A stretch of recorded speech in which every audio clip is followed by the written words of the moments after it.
It's good to be the king. Hail to the king, baby.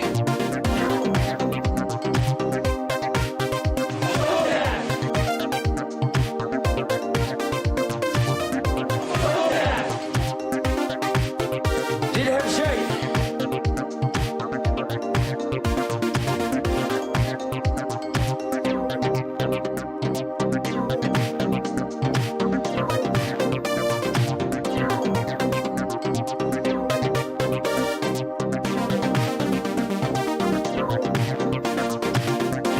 Feel like a Kentucky Fried Idiot.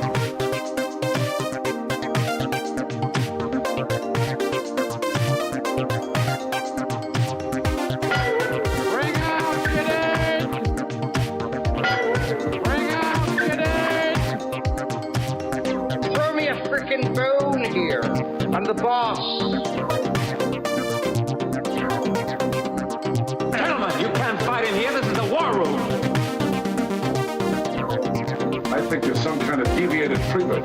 Geez, you're real nice. If I didn't have puke breath, I'd kiss you. Looks like I picked the wrong week to quit amphetamines.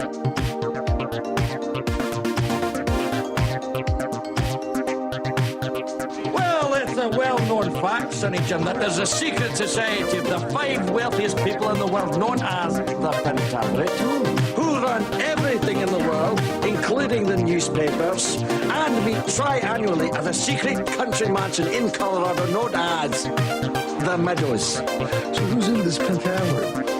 The Queen, the Vatican, the Gettys, the Rothschilds, and Colonel Sanders before he went tits up.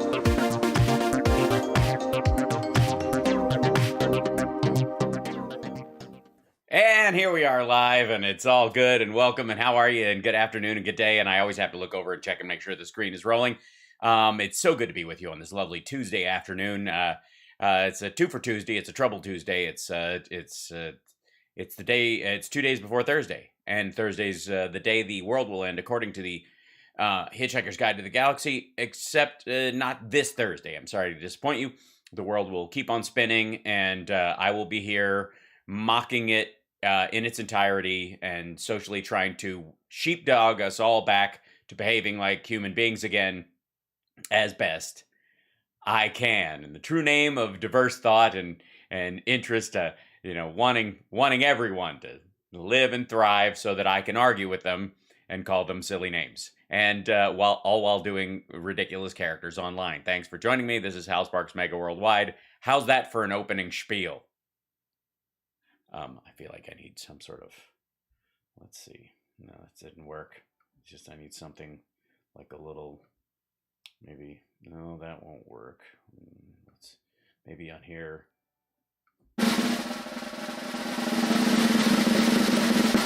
Far too long. That's not good at all.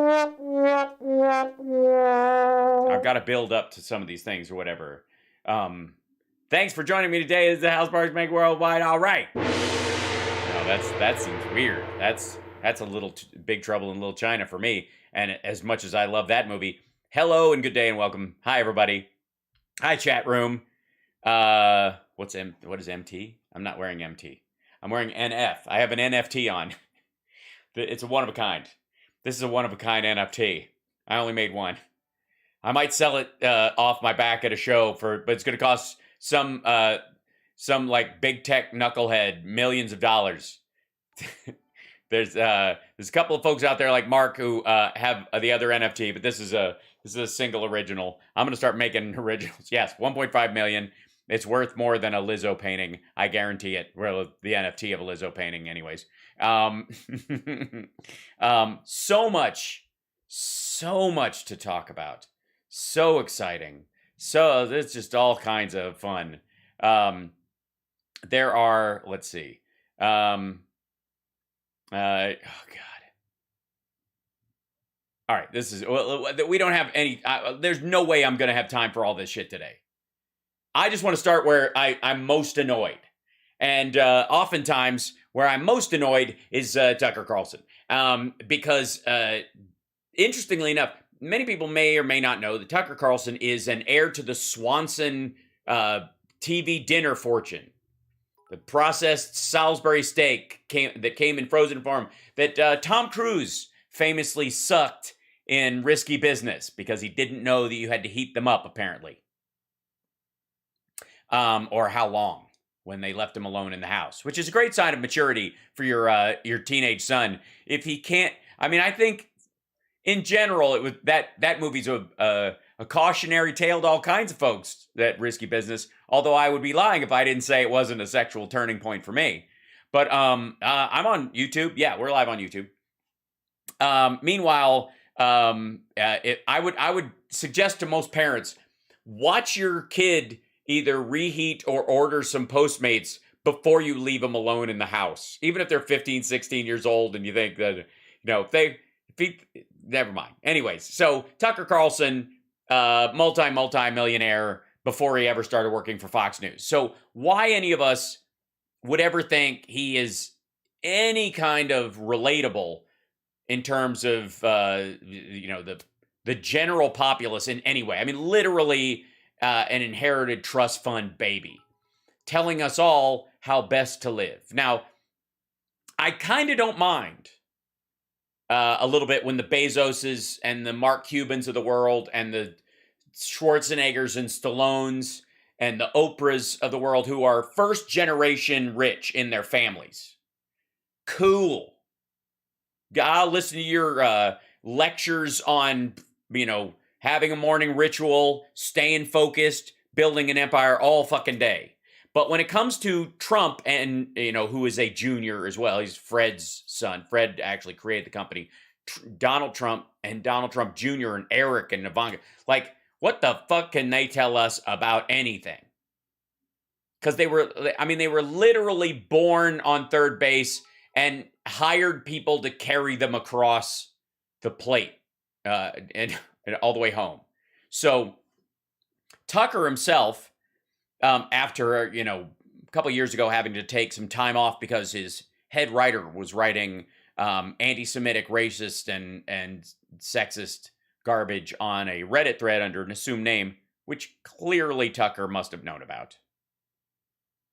On a show like that, you don't spend... the person you spend the most time with is your head writer. That's it. Of all the people. You might see your producer for the primary meeting, but you're going to spend more draft time with your head writer. They're buddies. They knew it. He knew about this guy doing this shit. No question. That ship has sailed.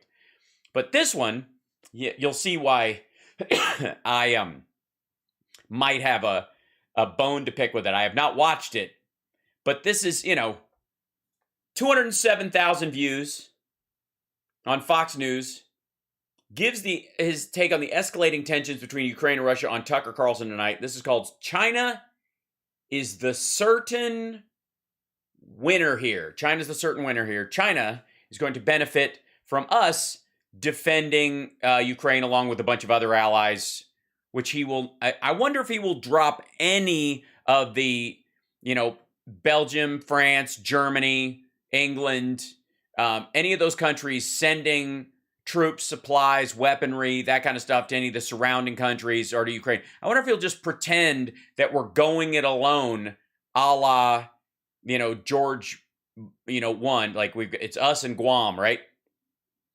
I'm curious. Oh my gosh, 11 subs. That's lovely. Here we go. Thanks, Robert. Love you both. He goes, hi, Hal and CSL. Love you both, my brothers. Thank you so much. And much love to CSL. who does the awful work of pre-watching these things so he knows they're worth, because he knows it will irritate me. Like, at this point, half of this is like, this will really bug Hal. This will really drive him crazy because I haven't watched this. And so I just know it. Like, he's like, oh boy, of all the stuff, because it's a never ending supply. We are never going to run out of stupid shit from the right and the hyper left to just teabag all day long. We're just not. And some of this stuff, like, you're like, all right, how do we narrow it down? And some of it, CSL's narrowing is sometimes simply based on Hal's going to lose his shit when he watches this. It's going to be more stupid people talking about just shit they know nothing about. It's so true. It's so true. All right, let's see. This is 9 minutes long. This is Tucker Carlson. China is the certain winner here. I'm sure I won't have to put up any Chinese economic data on the screen during this one, will I? No? Let's see. Good evening and welcome to Tucker Carlson tonight. When permanent Washington pushes for war with Russia. Oh, by the way, permanent Washington is the dipshit way of saying deep state. He means deep state. That's what deep state is. He's just not saying it anymore because that phrase has jumped the shark. So permanent Washington, of which no one is, because there are no permanent people so far. We all hope that we'll all live to be 1,000 years old, but currently everyone, every human being is temporary. That's right. Who benefits? We don't ask that question enough. The United States. Who will benefit from war with Russia? And he used this War Machine graphic too. He's recycling. Well, that's a good sign, I suppose. That's a step, baby steps, right, Tucker? He's recycling now. Certainly doesn't benefit. That's obvious to anyone who thinks about it for a second. It's so glaringly obvious, in fact, that the people pushing this war immediately denounce you as a traitor if you point that out. No. No one's pushing for a war. It's the assertion that we're somehow pushing for a war because we want to help Ukraine defend itself against being completely overtaken by Russia, which is a gangster kleptocracy, which apparently you cannot dislodge your tongue from the butthole of the leader of, namely one Vladimir always shook hands with Donald Trump in a way that Donald put his hand palm up Putin. They're betraying our country's interest, but somehow you're the one who's disloyal. And by the way, why is that not our country's interest to shore up democracy in the world and not let authoritarian, hyper-violent klepto gangster authoritarianism work its way across fucking Europe? Are you nuts? These borders are sacred. Our borders are racist. Shut up, Putin stooge. By the way, this goes back to the whole idea that Russia amassing tanks, tens of thousands of tanks and soldiers on a border with Ukraine is the same as Haitians trying to come into the country because their president was assassinated and their country's effectively a failed state and they would like a job. Thank you very much. It's the same thing. You know what I mean? And we do have a CBP, which I guess the problem is that Tucker doesn't understand why Europe isn't helping us with F-16s to strafe bomb our border the next time a bunch of Guatemalan women and their kids try to cross. 6 of one, half dozen of another. Wait a second. Why is it Jesus Christ, no wonder he's recycling. He had to upgrade to the tenor account on Fiverr to get this one. What the fuck is this? This looks like a back screen for Alex Jones's show. Holy shit. If you made a picture of this with Trump on it, half of Trump's fans would paste this, would plaster this all over a fucking van. Like, this is a plus in Trump world. Look at that. This missile's flying that way. There's a tank with, has that got solar panels on it? What kind What kind of woke military bullshit is this? There's a fighter plane, helicopters on a thing. There's a guy carrying some stuff, and there's a woman with her purse standing in the middle of a warfield. And I don't know what the fuck that is. Either way, they're right in front of Biden, and his crotch is exploding. So, what the fuck? Oh God, this is stupid. Loyal to side with Russia. Oh, look at this. Our fragile economy can't handle a war. Okay, first of all, fuck you. Yeah, we can. We can handle it better than anybody else's. Our on-the-ground military is 7 times the rest of the world's combined. Our Navy is 11 times the rest of the world combined. And in a nuclear hot war, nobody wins and nobody has an economy anymore. So let's just not even converse about that. But fuck yeah, we can beat Russia in a ground war with one hand tied behind our back. Because in this case, it won't be one of these things where we're coming in like liberators and shit like that. There's a bunch of dead ground with soldiers on it. This is fucking stupid. Yes, Biden ate a huge spicy burrito and is farting on a tank. That's what's happening. Loyal to side with Ukraine. They're both foreign countries that don't care anything about the United States. Well, that's not true, actually. Ukraine deals with us about their natural gas reserves, which will eventually help us with leverage towards the European Union. And they know that, and we know that. If Russia gets hold of those gas reserves, it won't. And also, it will kill, 40 million people. Kind of strange.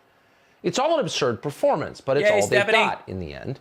The fact is, Ukraine is strategically irrelevant to the United States. No. Is it? Yeah. Well, let's be honest. To Tucker, Mr. Swanson Silver Spoon, which is I guess made out of is that tinfoil or aluminum? I forget. Do they even come in the metal containers anymore? It's got to be like cardboard and a piece of cellophane over the top, right? I haven't eaten one of those things in a long fucking time. Not above them, but I would get them from a different company. You understand, Tucker? I'm canceling you. Rational person could defend a war with Russia over Ukraine. No, we wouldn't declare war with Russia over Ukraine, but we would, however, side with Ukraine in their war against Russia. Because, ultimately, I got to tell you that short the nukes flying on a material level, if Putin loses any face in this particular situation, then it really does speak of a shift in the geopolitics of that place. Oh yeah, in Cunhell, there's too much stuff always. It is plastic with cellophane now. Okay, all right. Swanson comes with angioplasty, which is why he never worried about it because born without a heart. And so on the one hand, no, it shouldn't be any of our business. Like, we do have a reason to defend Ukraine against the encroachment of Russia because they'll just basically murder a bunch of Ukrainians. And it's a country that's a democracy that we have a relationship with. They tried to do it through political maneuverings and Russian sock puppets. Now they want to do it by force because they're fucking up. And they have to do it now because the demographics of Russia, as I showed you on my morning show, point to a very bad situation for Russian ground troops in the future unless they can buy a shit ton of Boston Dynamics, knockoff Boston Dynamics dogs, mount guns on them, from China, and then I guess run them into other countries or some shit. Whatever that plan Nobody is. thinks a war like that would make America safer or stronger or more prosperous. Yes, we do, actually. Because geopolitically over time, Russia controlling Ukraine, Lithuania, Kazakhstan, and all these countries and basically reforming the USSR would give them a bunch of resources and access to a lot of different borders in Europe that we are friends with because of that very thing. And if we were back to Gorbachev's era, if they were trying to hey, let's fold these guys back into Russia in general because we want to be, create a support structure, we'd be suspicious of it, but not worried.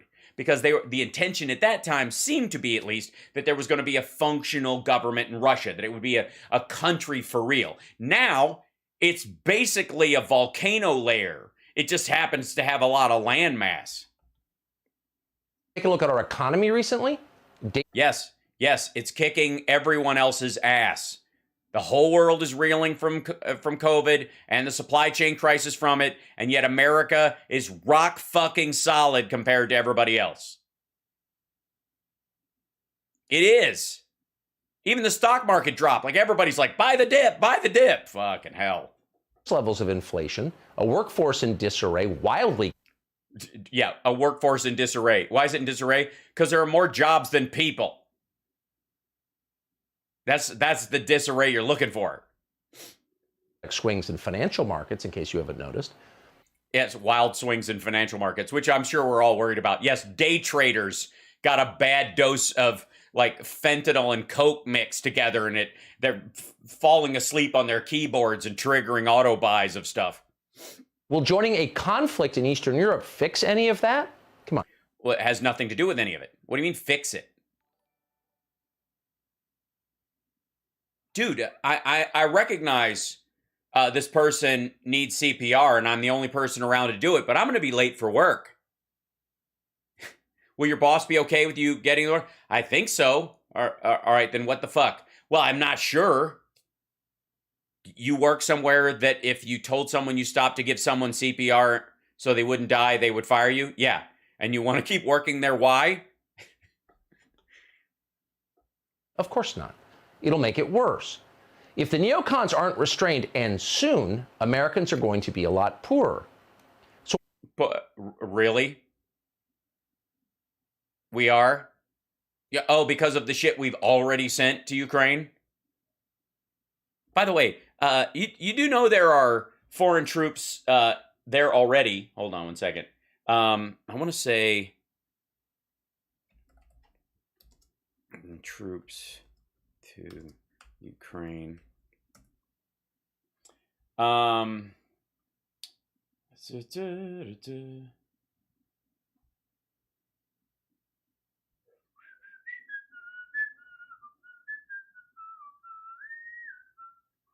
Yeah, so we have 8,500 troops on high alert in the Baltic states. Biden is as U.S. puts about. There you go. This is what we're doing, right? Oh, but that's us. Here we go. Yeah. So Biden meets with Europeans about Ukraine as U.S. puts 8,500 troops on heightened alert to be sent to the region. Notice it says to region, not to Ukraine. They're going to be sent to the Baltics, but that's another thing entirely. And basically so that we can supply shit and send drones and crap like that without being in the hot zone. We're not going anywhere near there. And then, let's see. News. This will be.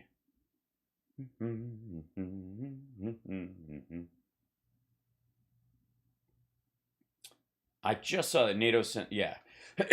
Meanwhile, NATO sends ships, jet fighters to Eastern Europe amid standoff with Russia. U.S. confers with European allies, puts thousands of troops on standby to potentially deploy near Russia.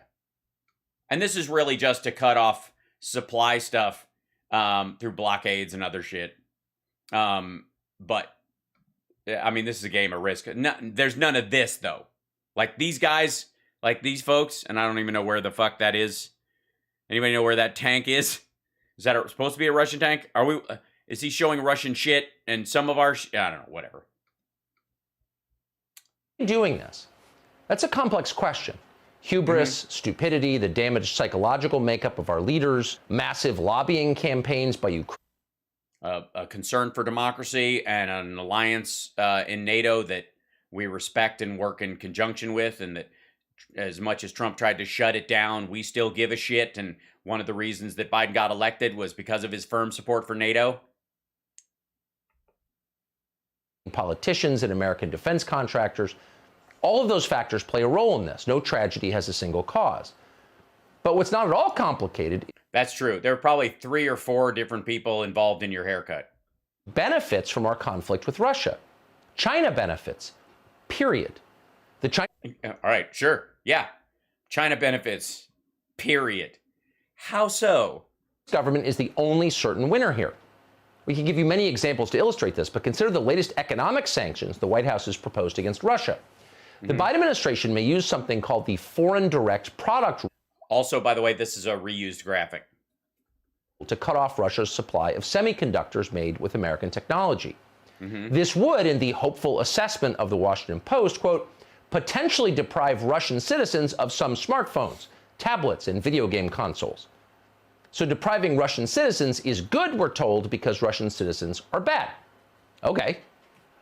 No, that would put pressure on us. They're denied those things because they have to play nice with the world to get them.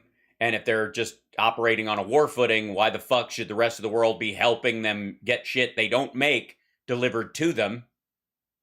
That you know, while the people are good, it increases pressure on the leadership because the leadership is making these decisions.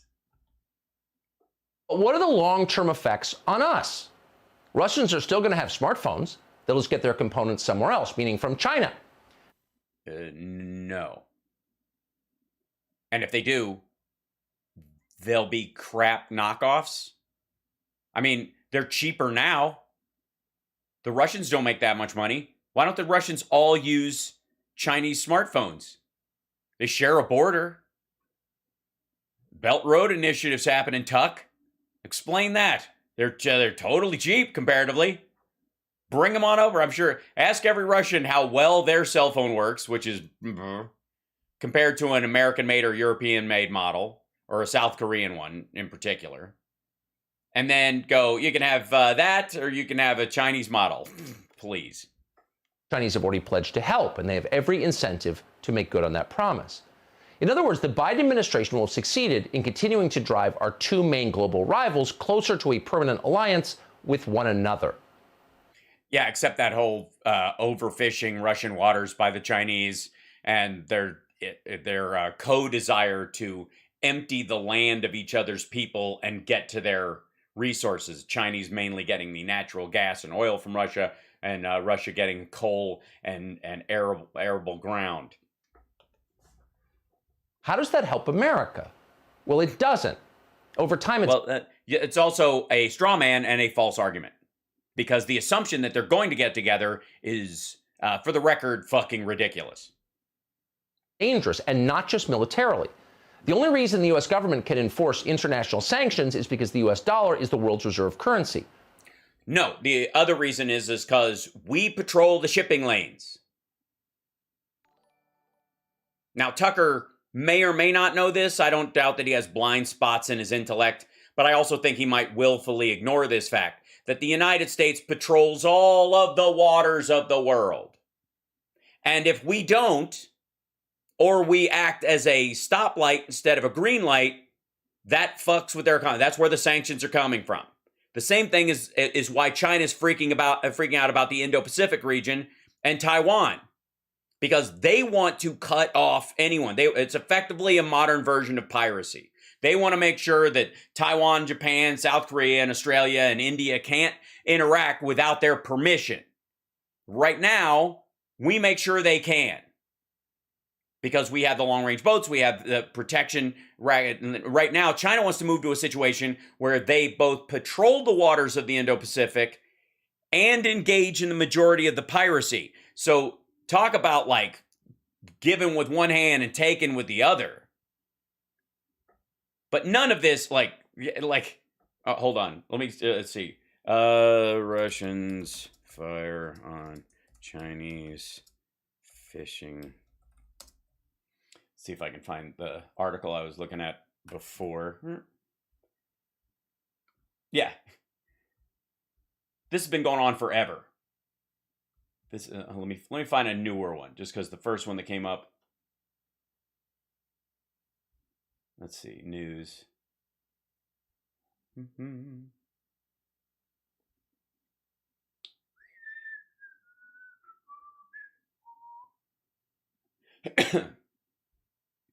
One moment, please. Hold on.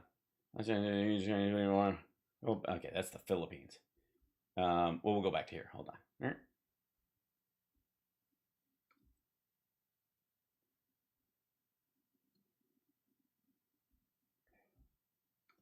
Yeah.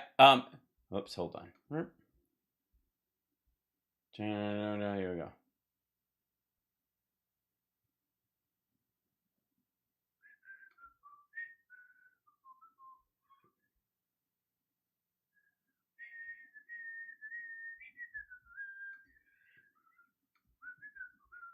let's see this part, right? Oh, I'll just do it here.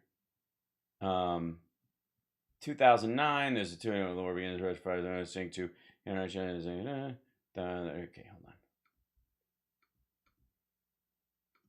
This is back in 2012. I can't find the article I have right now, but this has happened a bunch of times. So this is the primary one that keeps coming up. I don't know why it won't refresh. But shots fired as Russia detains Chinese fishing ships. Russian Coast Guard seized 2 Chinese vessels and detained 36 fishermen. On Tuesday, shots were fired on one vessel, which was eventually rammed by a Russian ship. This happens all the time. The Chinese need more food than the Russians are willing to give away. They're not... Ask India what a great trade partner China is. They share a border, too. Russia and China don't like this, obviously. So let's say they convinced other global powers that the U.S. government was abusing its monopoly on monetary control. If they do it to us, they might do it to you, they would say. And then other countries decided to... And other countries go, let's see. Your economy is shit, and your money isn't worth anything, but the United States currency is stable, and all my other trading partners but you use it, and given a choice... Fuck off. Drop the US dollar in favor of a new currency. Where would that leave us? We would have a stable economy separate from the worst warlords in the history of the world, in the modern era anyways, playing, like, having a circle jerk over dwindling resources. Suddenly, the United States would no longer be able to run an economy based on debt. We would be impoverished immediately overnight. No, we wouldn't. He said this like 4 times. I'm not wrong about this, right? Every time we see Tucker, he says we would be impoverished overnight. By the way, what kind of bullshit, brittle idea does he have about the nation he lives in? Has no one in Washington thought of this? Yes, they all... There's somebody's job it is to think of it. And he turns it in. They go, yeah, this will never happen. Fuck it. Apparently not.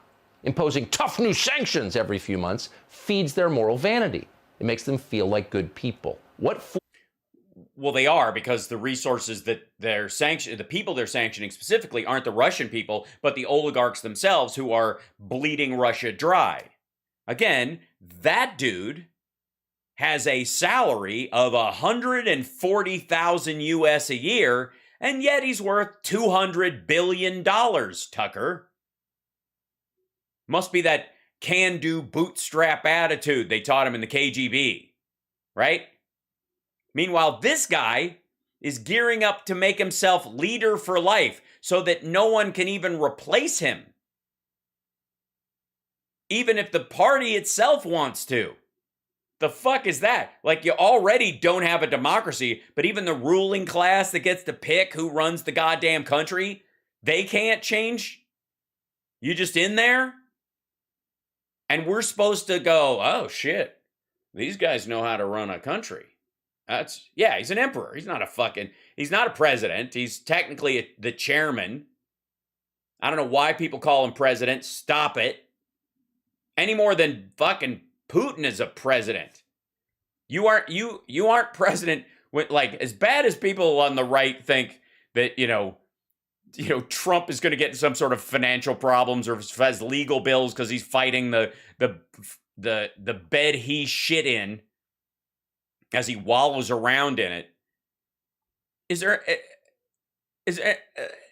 This guy's opposition got sprayed in the face with a chemical that turned him green, was poisoned, flew to Berlin, or he would have died, and then they arrested him for coming back. And he put him in jail so he doesn't have to run again. Like, for fuck's sake. And these guys would get on like a house on fire. They are. Both parties, by the way, participate in this, preening about... No, they don't. Fuck off. On television is a lot easier than improving the lives of people in your own country. Well, you can do both at the same time, and one does not directly conflict with the other. Why would you assume so? So they do. Now I can't say anything. He's going to attack Joni Ernst. And she's all right. Shit. Republican Senator Joni Ernst of Iowa telling you that protecting you. Excuse me, Tucker, as we all know from Trump, it is not pronounced Iowa. It's pronounced Iowa values. Yeah, it's For Iowa values.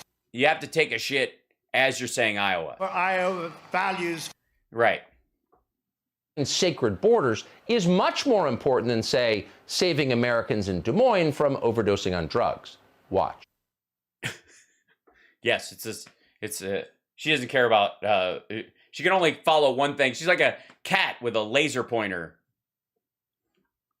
So we do need to go ahead and impose sanctions on Russia now. We need to show them that we mean business, and we will be there for Ukraine should they invade. Certainly, we need to make sure that any defensive aid is in the hands of the Ukrainians, as well as much lethal aid as we can provide at this time.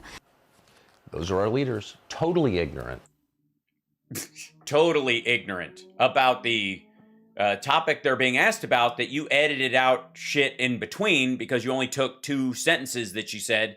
So she's ignorant. We're just to assume, right, that there's probably in those gaps before she was asked the question, her response to the initial question, the middle of those, whatever she said in between those 2 sentences, and everything afterwards is they're just spackling some ignorance there. Just assume that it was equally as ignorant. And also, how so? Just reading the script. It'd be nice to hear someone. Secular Way says there should not be one homeless person in America, and if they have a drug problem, we need to put more money into mental health care and rehabilitation. Secular, we do not have the right in this country to forcibly extract people in public and to forcibly house them. So you will never get to zero homeless, ever. You won't. Unless you're saying imprison the homeless, which I have to say I'm against. Press corps, because it's their job, ask the obvious follow-up, which would be, why exactly, Senator Ernst, do you believe it's so vital to send more lethal aid to Ukraine and to, quote, go ahead and impose more sanctions on Russia? Why? How would she answer that question? We'll never know how she'd answer because no one in the media would ever ask her. Well, obviously you would, but your show's too stupid, so she won't come on. You know, I guess I hoisted by your own petard again, Tucker. You know, if you had an actual show that had guests on it that did more than just run their apology tour, because that's really what Tucker's for on Fox right now, is he brings on Candace Owens for a 7-minute segment and only lets her talk for 3 before going to commercial, because that's as long of a black person talking as he can take, apparently, even when they're allegedly on his side. And then, you know, the Matt Gaetz of the world and everybody else, they get to come on and cover their ass. It's a CYA show. Reporters are the most bovine of the herd animals. If the other kids say it's a good idea, they assume that it is. Journalists feel that way about everything, but especially about armed conflict. The longest war... Well, no. I mean, unless you're counting, like, the Afghanistan war, which you apparently believe we should still be in. American history just ended this fall when we left Afghanistan. The new consensus in Washington is we need another war now. And that is it? Oh, that's why. I see. So that's why we paid Russia to amass troops on the Ukrainian border. You know what I mean? Like, I talk about, like, 9th level Spock chess. Man, those CIA guys are amazing. How'd they manage to do it? Do you think they have a chip in Putin's head that makes him do this? Or do you think maybe he watches a lot of U.S. media and you guys non-fucking stop are talking about how weak Biden is for about 6 months, and he's like, maybe there's something to this. Maybe this is the time. It was especially prevalent in TV news. Watch this teleprompter jockey try to push our Russia-hating secretary. As, by the way, Tucker Carlson is reading from a teleprompter right now. You can see as his eyes chase the words as they go up in front of him. I am speaking extemporaneously. That's right, ladies and gentlemen. I don't even pre-watch these fucking clips. I don't have to. State into hating Russia even more. We are proceeding on both paths at the same time. We'll be ready either way. The choice is Vladimir Putin's. But what are you negotiating? if Russia's demands are non-starters? I mean, President Biden has already said Ukraine's not going to join NATO anytime soon. You've made this offer of reciprocal military exercises. What's left to talk about? What's left to... Yeah, what? So it's the breakdown in talks is Blinken's fault, and the news is going, well, what? How can you keep having... Because they are continuing to have conversations. That's why she's asking. There was just a report yesterday that the Russians have said we would like to continue talking. And if there's a non-starter there, then what are you talking about? Well, part of it might be just delay on the Russians' part. But since we're the ones who don't want to get into a hot war, and the responsibility for that is largely on us, or I suppose in Tucker's parlance, allowing Russia to roll over the Ukrainian people because fuck them, is an option. The side that actually gives a shit about what they're fighting about is the one that has to stay at the table. About too much diplomacy, Mr. Secretary, not enough killing. Is that what you took away from it? Oh, that's right. You're a sap. I forgot. That's her position, apparently. Max Boot of the Washington Post fervently agrees with this. At this point, every project in Max Boot's life has collapsed into disaster, from his personal affairs to the war in Iraq, which he... Consensus in D.C. We need another conflict ASAP. That doesn't seem to be the case. Otherwise, why would we be negotiating? If that was the consensus, the fuck are we talking about? Why is Blinken making the argument? If the consensus is that, I mean, Beltway media notwithstanding, in that highly, tightly edited clip you again showed that we're supposed to assume idiocy on the outers of and ignore the entire conversation. What the fuck are we negotiating for then? If all we want is a conflict, why have we been delaying this? Why don't we just fucking play Risk, push some fucking barriers and some drones and some long-range cannons up near the border and fire away? Endlessly. Having come to middle age, Max Boot is unequivocally a failure. But he's looking... By the way, no one knows when middle age is because no one knows when they're going to die. And anybody who thinks they're in middle age is usually very arrogant. One last war to redeem it all. He's thinking conflict with nuclear-armed Russia could be that war. Watch. We should be arming the Ukrainians like crazy. We should be preparing for guerrilla warfare if the Russians go in. And I think the most important thing we can do right now is to lay out a menu of sanctions so that Putin knows exactly what's going to happen to him if he goes over the line. Because right now, with these vague threats, he can be left with the feeling, well, maybe the U.S. and the Europeans, maybe we're not really going to do anything.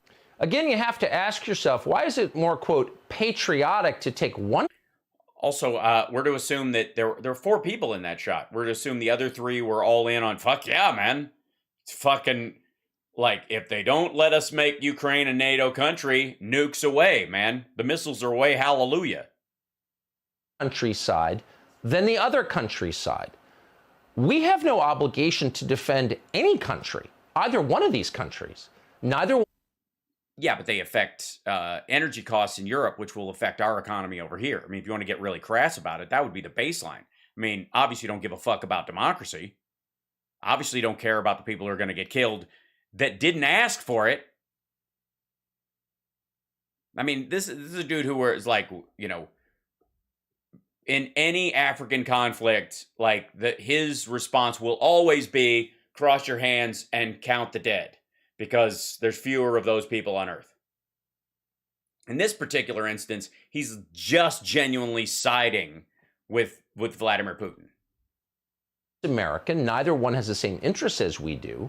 Why is it wrong to support one and not the other? What's wrong is to support either one of them. Their interests are not the same as ours. They're very... Well, yeah, one's a democracy and the other one isn't. The other one's a gangster kleptocracy that sprays poison in the faces of dissidents in the middle of parks in Berlin. Different.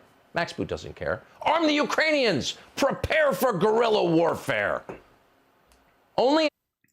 By the way, so far, is Max a conservative? I don't read his stuff, so So far, Joni Ernst and Max Boot, again, why the fuck do I give a fuck? And completely insulated from the consequences of his bloodlust, could talk like that. There will always be another think tank job for Max Boot, and people like Max Boot. But what's Politico's excuse? The fashionably liberal political blog has been pushing for war in Ukraine for months now. Why? Oh, yeah? They've been pushing for war. This buffoon will face no consequences. I'm not sure who that Chiron is for, Tucker. What's in it for them? Well, let's see. A few days ago, Politico published this terrifying headline, quote, Saki, Russia could at any point launch an attack in Ukraine. Yeah, that was the assessment of the State Department. They asked her about it. That's what they genuinely believe. That's why it's a quote. How Politico didn't make that up. The fuck's wrong with you? Hold on. Hold on.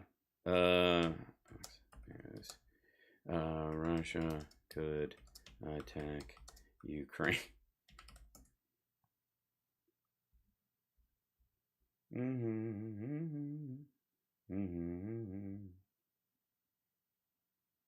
see if this one.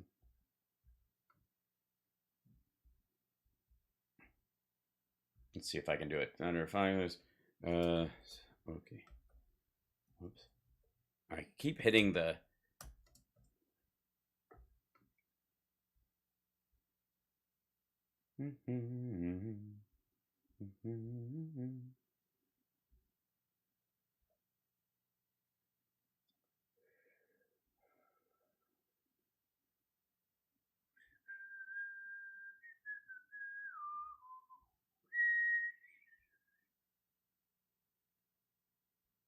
Let's see if they. Let's see.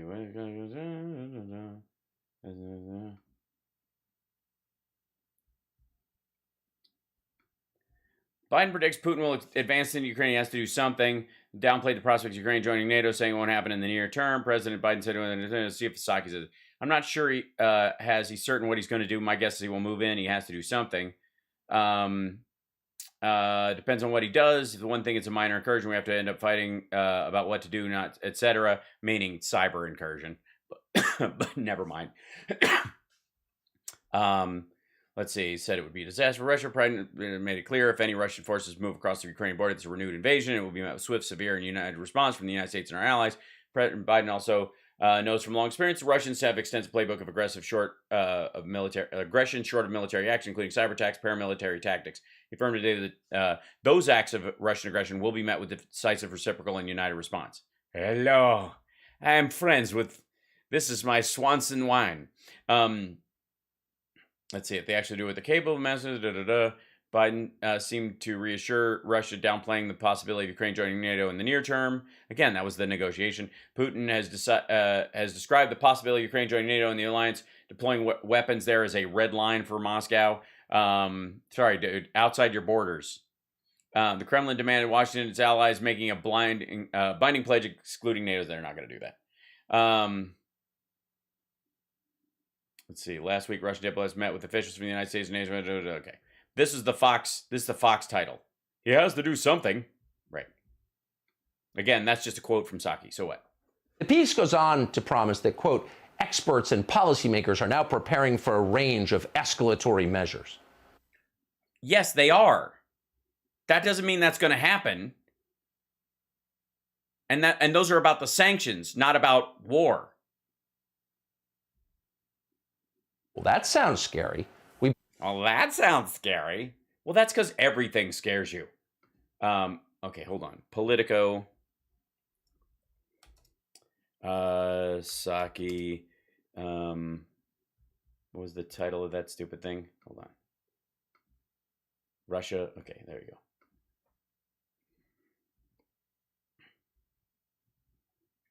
Saki. Quit it. I'm typing. Russia could. There we go. This is the article he cites. Here we go. Saki, Russia could at any point launch an attack on Ukraine. You don't have to be an insider to realize just how worried the Biden administration is about Russia invading Ukraine again. On Tuesday, 3 top officials came out and said it. We're now at a stage where Russia could at any point launch an attack in Ukraine. And said during her daily press briefing, Moscow's recent military move signaled to the U.S. that Russia is looking at Ukraine in an aggressive way, said the U.S. ambassador to the UN. The Washington Post Jonathan Capehart, in an interview this morning, and Chief Pentagon spokesperson John Kirby added to his own presser that there's no sign, no indication the Russians are willing to de-escalate. These comments worried a House Republican staffer. We're staring down an Afghanistan and Europe type of event with thousands dead, refugee floodgates open, U.S. credibility gutted. It's going to be horrible to watch. My problem isn't with the severity of what it would mean if the Russians invaded Ukraine and we had to answer to it, because it is going to be horrible. But an Afghanistan in Europe type of event? The fuck? Ukraine's already a functioning democracy. They just got on their feet after having Russian sock puppets run the fucking place. Openly alarmist rhetoric from the administration comes. Oh, really, Politico? You're referring to it as openly alarmist? I think Tucker would agree with you in this. From the administration comes after talks between Russia, the United States, and its allies. As we failed to stop the momentum towards war, we can now say that we're staying on different tracks, and totally different tracks. This is not good. Kremlin spokesperson Dmitry Peskov told CNN's Fareed Zakaria. Also follows intelligence released by the Biden administration Friday that a renewed incursion could start between mid-January and mid-February. We at NatSec Daily are no calendar experts, but we're pretty confident stating January 18th falls within that time frame. Let's see. It's still unclear if it made a decision. I want to find that part where it says experts are developing, but Russians have every indication no plan to de-escalate. We saw that part of it. Okay.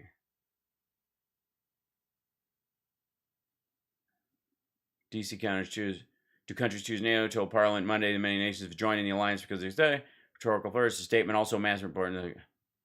Clearing membership decision of 30. Okay.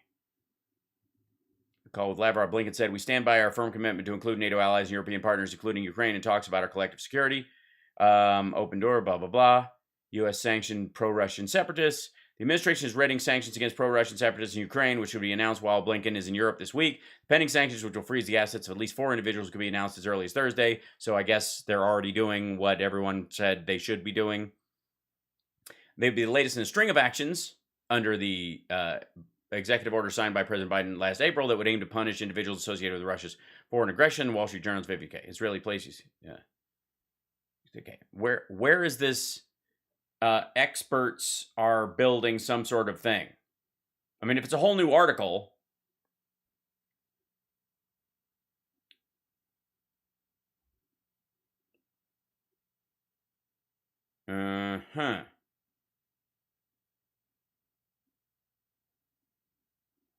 Oh, here we go.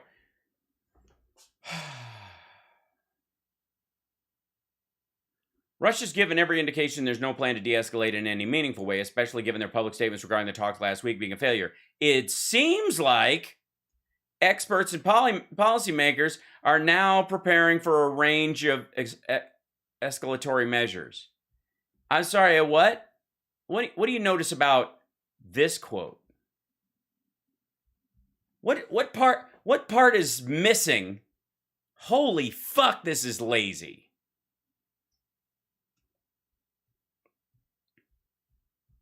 Do you think anybody but me rolls back on this shit? Honest to God. I feel like I'm the only person who goes and looks at the third paragraph of every article and checks and sees if the narrative of the headline matches the actual content of the goddamn thing. But how many times on Fox News, especially on Tucker and especially on Hannity, have we rolled back when they put a quote on fucking screen and they intentionally, I mean, there's a lot of shit in here you could grab the whole thing and create a narrative around. That's just the reality of a complete sentence. But the fucking fact that said Rachel Rizzo, a fellow at the Center for New American Security, which is like a matter of opinion, not in, this isn't somebody in the administration. It seems like experts and policymakers are now preparing for a range of escalatory measures. Does it seem like that? Because it doesn't say like it doesn't seem like they added the "it seems like" part to this whole fucking thing.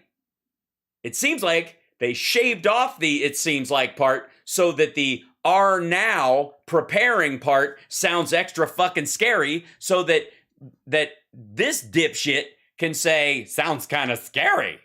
Oh, God. Oh, my Lord. Clutch the pearls. It's scary. Look at this shit. Watch him do it. Watch him do it. The piece goes on to promise that, quote, experts and... Whoa. The piece goes on to promise. It's even worse. Point, launch an attack in Ukraine. The piece goes on to promise that, quote, to promise that, it seems like that's not a promise. Fucking hell.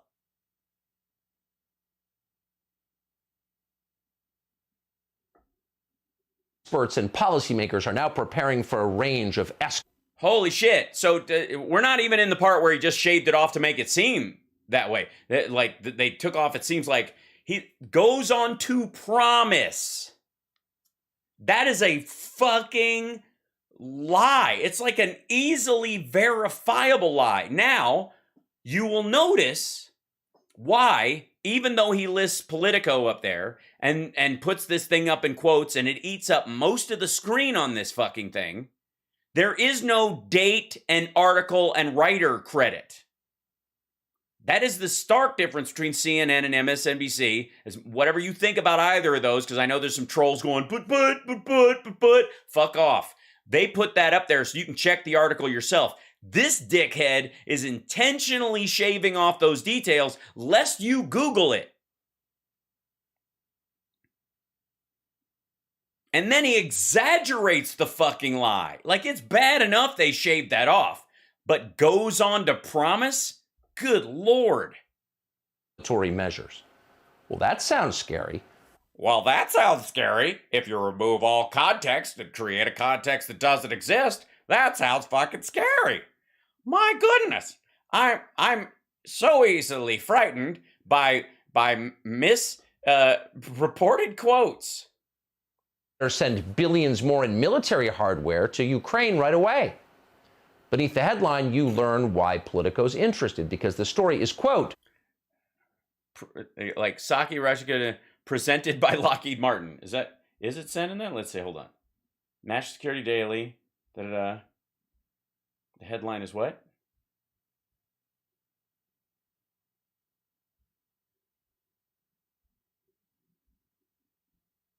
All right, I'm looking at it. Hold on, what does he say? Presented by Lockheed Martin. Aha! In other words... Hold on. This is the actual article. This is the top of the page. National Security Daily from the Sit Room, E-Ring, Inside Scoop on Defense, National Security, and Foreign Policy. Get the National Security. Sign up. Saki. Russia could at any point launch an attack on Ukraine. By Alexander Ward, Quint Forgy. This is the date, time they uploaded it. They updated it again later that day. White House press area with help from Phelim Kine and Daniel Lippman. Is it at the bottom of the article that it says presented by Lockheed Martin? Or is that just what kind of ads show up when you don't scrub your fucking your stock information from the cookies on your browser?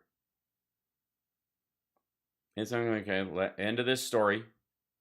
Join Friday to hear from governors. Okay, and then it goes to the inbox. This is a different story altogether.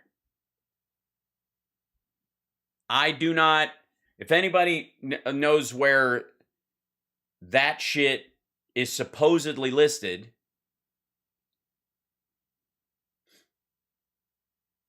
top of the page. This is X2 technology gives you the edge. It's an ad. They're running ads because it's the National Security Daily. They don't fucking hell. It's a click-through ad.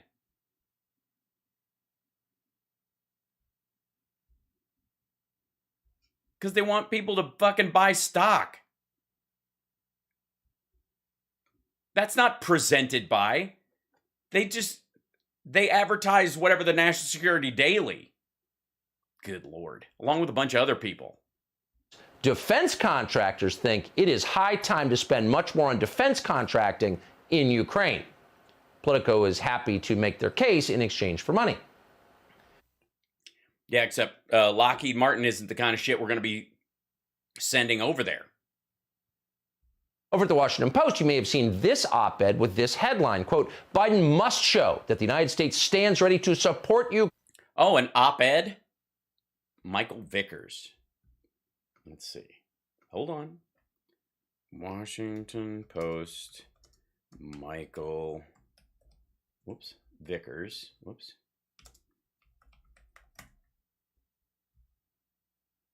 Yeah, here you go. This is it. Opinion. I mean, that word does kind of stand out. It's from Global Opinions, even. It's in their Global Opinions thing. So globalists think George Soros, think Super Jew. Right. Biden must show that the U.S. stands ready to support Ukraine militarily if possible. Say no to Putin. A demonstrator holds a sign at a rally in Ukraine and Kyiv. Michael Vickers, former Special Forces officer and CIA operations officer, serves as Assistant Secretary of Defense for Special Operations, Low Intensity Combat and Interdependent Capabilities, 2007 to 2011, Undersecretary for Defense for Intelligence, 2011 to 2015.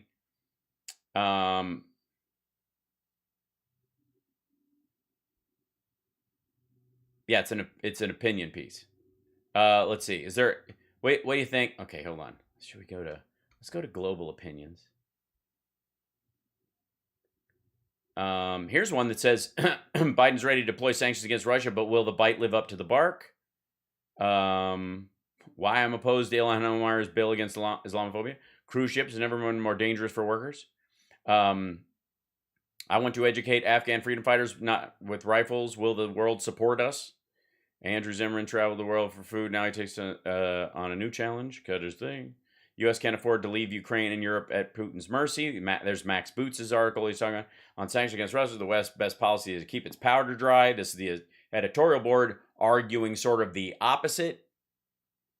Biden should resist. Look, why didn't you cite this one? This is also in the opinion page of the Washington Post.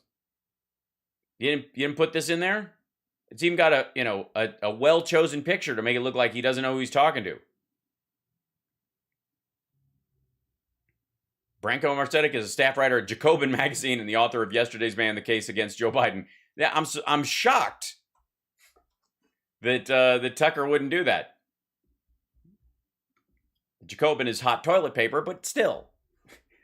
Militarily, if necessary. Now, that piece was written by a man called Michael Vickers. Who's Michael Vickers? Well, among other things, Michael Vickers sits on the board of the weapons contractor BAE Systems. Now, that would seem relevant because war with Russia would be, potentially in any case, high. Gee, I wonder if they say that.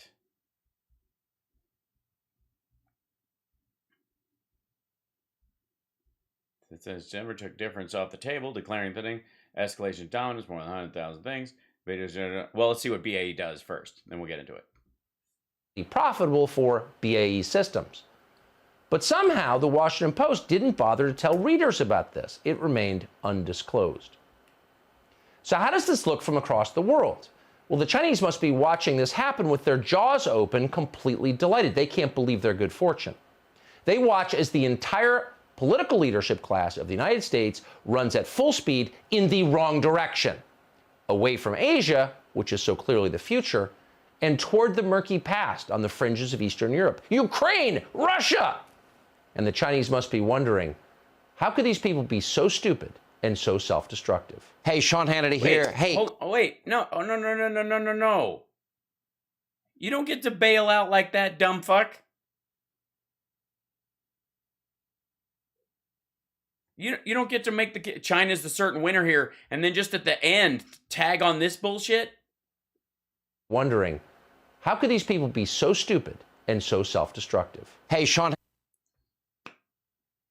That's it? Just because we're dealing with the Ukraine-Russia conflict currently? That suddenly pantses us in front of... And by the way, staying in Afghanistan all these years didn't? The fuck are you talking about? Effectively alone, by the way. We had a couple of supporters there in France and Great Britain, but even they had, like, dozens of troops and 100 pieces of gear each. And somehow this is all right. Anyways, it's so stupid. And how is this? I can't get it even. I don't even have time to get in to why that wasn't even a conversation, because there's an assertion there, and an implementation. He makes an assertion without any meat on the bone.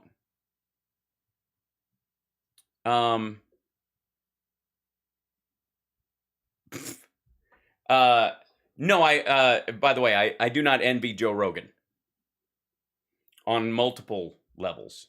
Been on his show. It was lovely. It's a shame that he'll never be able to separate himself from drugs. But hey, that's where we differ. It's always going to be. Thank you so much, the Spaceman. We don't even have to dive into why Tucker thinks this is good for the Chinese, because Tucker won't even dive into the fucking thing. And you got his best buddy, Jimmy Dore, over here, carrying this extra water too. Don't push me is the graphic, with a very sexy picture of Vladimir Putin, one that Jimmy no doubt carries around in his wallet all the time so he can glance at it lovingly. At some point, there's going to be an ad. It has to be.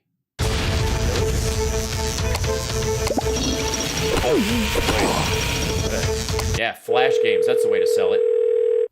Ring, ring. Who's this? Jimmy. Yes? Oh, God. It's a bit. Oh, boy. It's Vladimir Putin, President, Russian Federation. Oh, hi. His voice is way higher than that. President Putin, how's it going? Please call me Vlad. Okay, Vlad. So what's the deal? Are you gonna invade Ukraine or not? That is funny. Please call me Vlad. It's such a good bit. Vosht Zhendenzia. By St. Basil's Bonds, Jimmy, how very forward of you.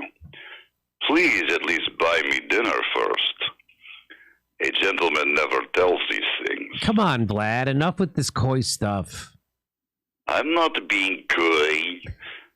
I'm being circumspect. I don't play games. United States plays games. So play your games. I see. Play your games. I see. Okay. Yes, we are amassing troops along our own border with a non-NATO nation. United States does not care for this. Interesting. I wonder how many troops U.S. has surrounding borders all over the world. How many bases? How many troops? Yeah, quite a few. Yeah? You want to name those? Do we have troops on every base? By the way, do you count all the shipping lanes that wouldn't exist without us, where people can buy and sell things without fear of being threats or countries insisting on basically a water toll to go through areas? If we weren't there, no, you don't count that? Even though without it, hundreds of thousands of people would starve in months? Yet we cannot do this. Interesting, very interesting. You know how many U.S. lawmakers are calling for severe sanctions on Russia right now, right? All of them? And by the way, what do you mean preemptively? They're moving troops to the border, dummy. They're already there. No one asked for them preemptively. It's emptively. Sanctions before anything even happens? Yeah, before anything even happens. I mean, why don't we wait till they kill somebody? Oh, wait, they already did. They killed 14,000 people a few years ago when they did this same shit. But, they're 14,000 Ukrainians. So who gives a fuck, right, Jimmy? Yes, an act of aggression in and of self. Very No, not an act of aggression.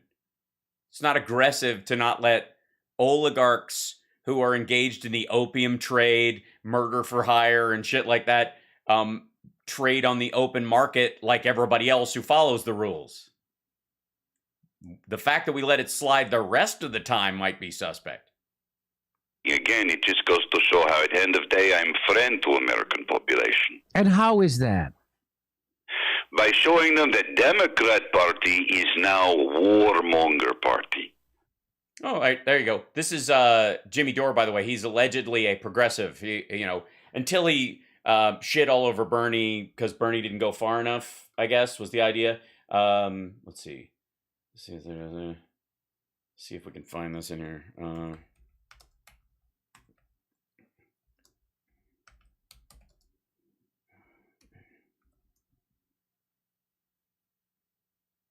Let's see.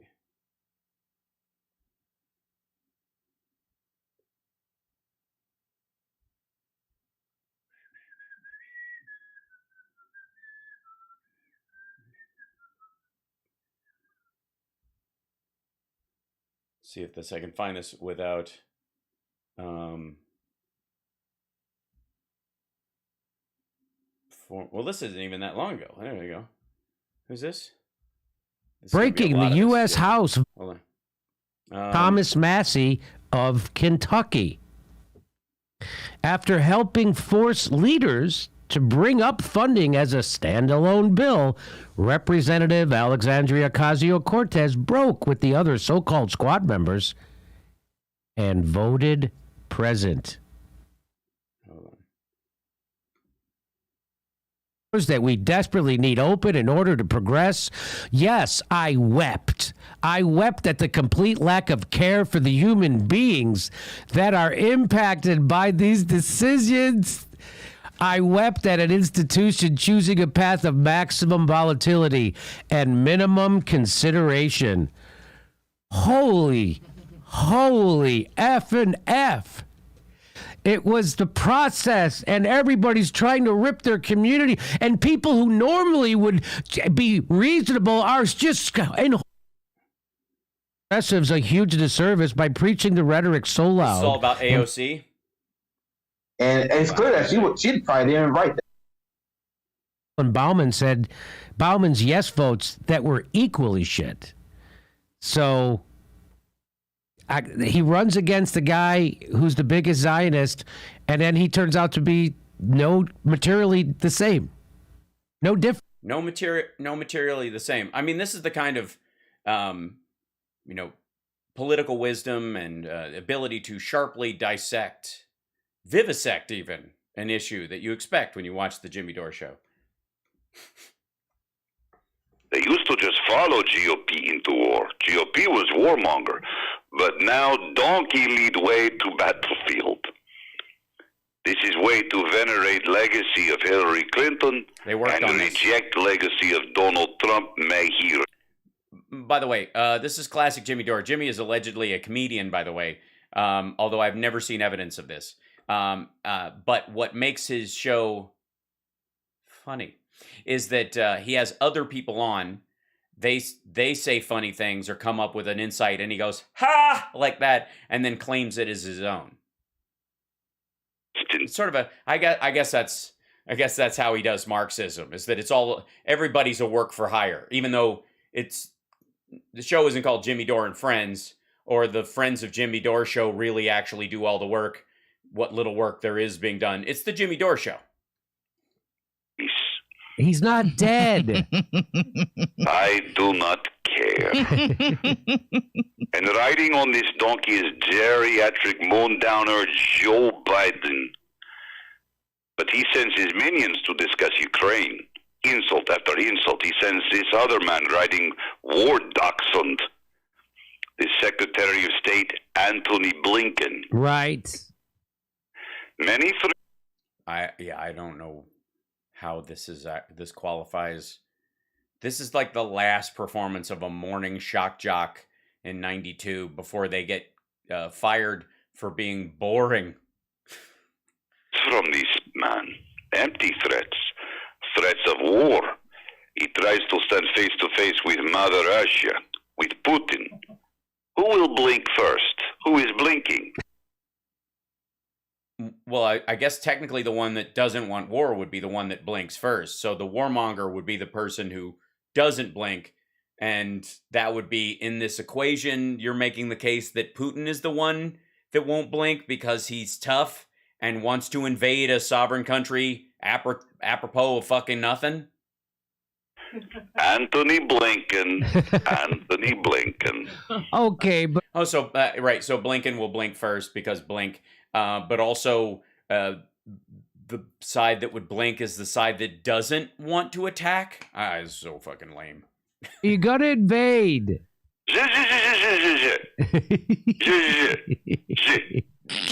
No, yet.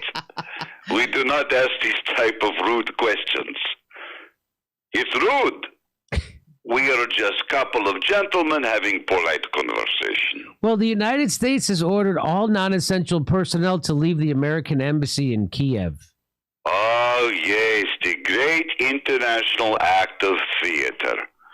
The abandoning of American embassy.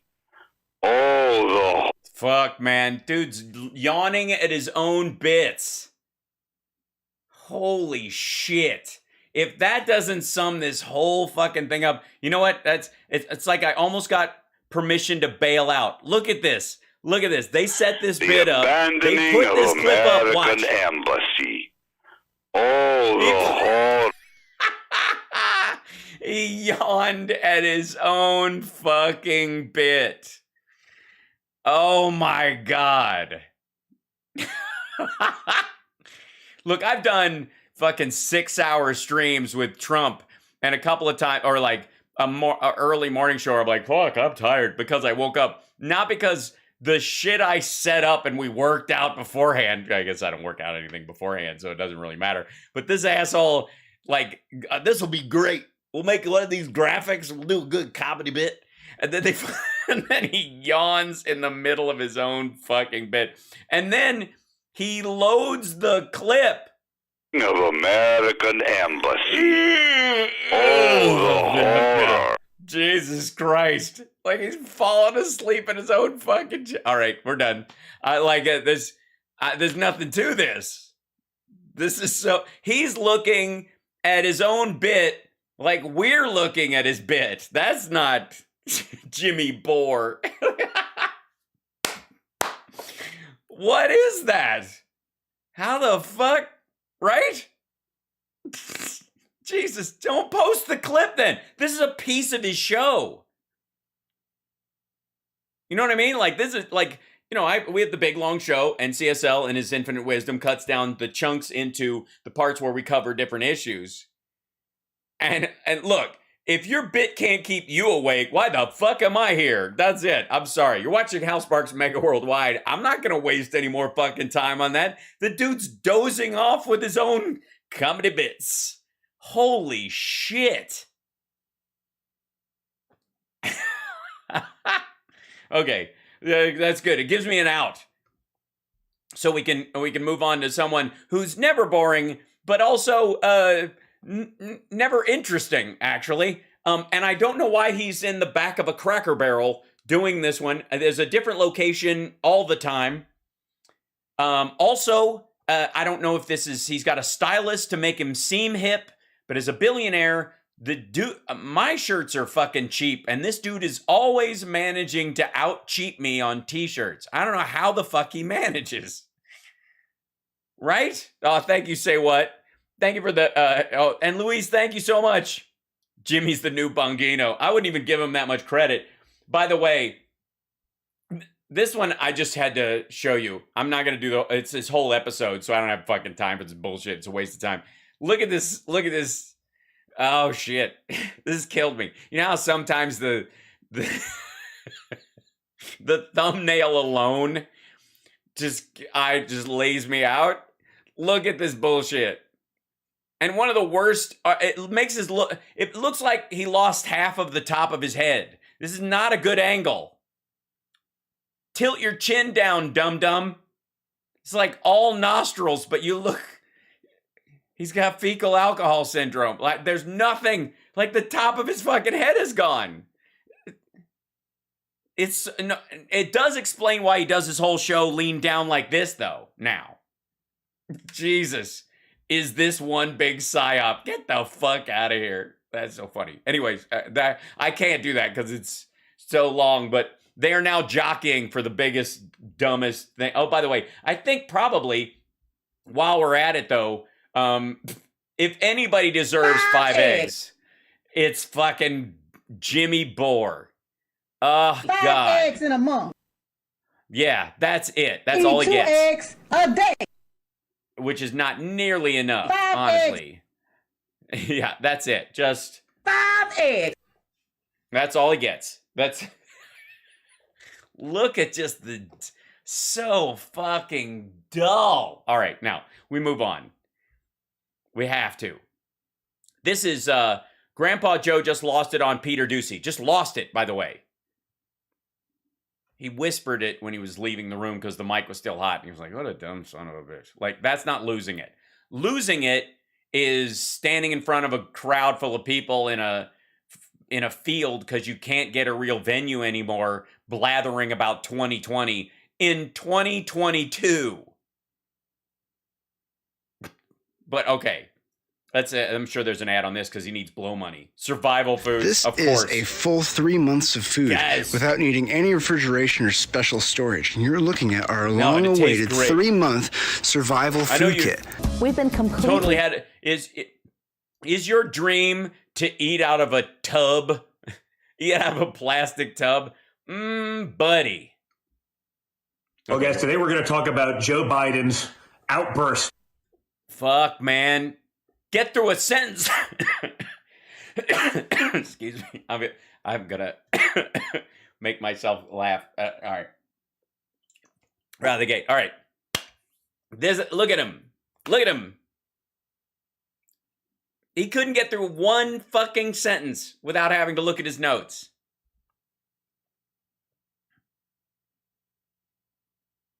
Whatever happened to conservatives? I thought you guys were the bootstrappers. You know what I mean? It's excellence, American excellence. You represent American excellence with this lazy bullshit. Look at this lighting.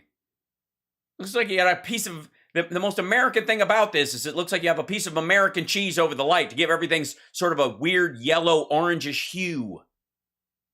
At White House correspondent Peter Doocy, when he called him a stupid son of a bitch, and I quote, Oh no. Oh dear. Oh, clutch the pearls. Obviously, it's the son of a bitch part you have a problem with, because nobody's going to argue stupid, right? A simple question about inflation. There was nothing snarky about it. He wanted to ask a... Yeah, it's nothing snarky. You know, nothing that would warrant him being called, I don't know, the enemy of the people repeatedly. Reasonable question about an issue that is plaguing so many Americans, right? If I'm pissed off filling up my truck, I can only imagine what other Americans are. What other Americans are? Yeah, other Americans aren't fake billionaires. So we fill our tank going, well, the gas is up from where it was, but it's down from where it was in 2014. So, you know, hopefully this is transitory and I can't wait to get an electric car. That's what most people are thinking. Because that way, I mean, can we talk about the ultimate freedom is a car that runs on electricity and not oil? Because I don't give a fuck if you are Jed Clampett. You could blow a hole in the ground and find oil. You're not going to be able to refine it into gasoline and put it in the tank of your car. But an electric car, with a little bit of time and some solar panels, you could charge it for free. Never mind the fact you can plug it in just about anywhere. But if you were completely fucked, middle of nowhere, and you don't drive, you don't only use the car for certain commutes out of the forest and into town to buy supplies to go back to your little fucking Unabomber hut, you could lay out some solar panels and eventually you're going to charge your car. Shit, you could set up a windmill and let the wind catch it if you're out in the woods. Hell, you could set up a little a water wheel that generates electricity by your campsite that would eventually charge your car. You can't do that with a gas vehicle. fucking ever. You can't take whatever flammable fluid you have around. You can't just go, well, we got some lighter fluid. Let's see what that works like. Sunlight is fucking sunlight is fucking sunlight. Wind is wind. Like you literally are in charge of the power that goes into your car in a way with an electric car you could never be with a petroleum-based vehicle. All right.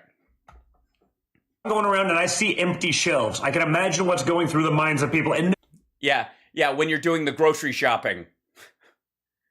Do you see the empty shelves, or do you see pictures posted from fucking Turkey or from the U.S. in 2020 right at lockdown with a toilet paper shelf? On Twitter, you see empty shelves. No, we shouldn't have to just get used to lowering our expectations. That's not how America works. It only works that way. No, that only works if you're married to Donald Trump. Under stupid presidents, okay? If there's one person that's stupid, it ain't Peter Doocy. It's Joe Biden. Just watch him try to complete a sentence. Check out the clip and see if... Yeah, I watched the whole thing.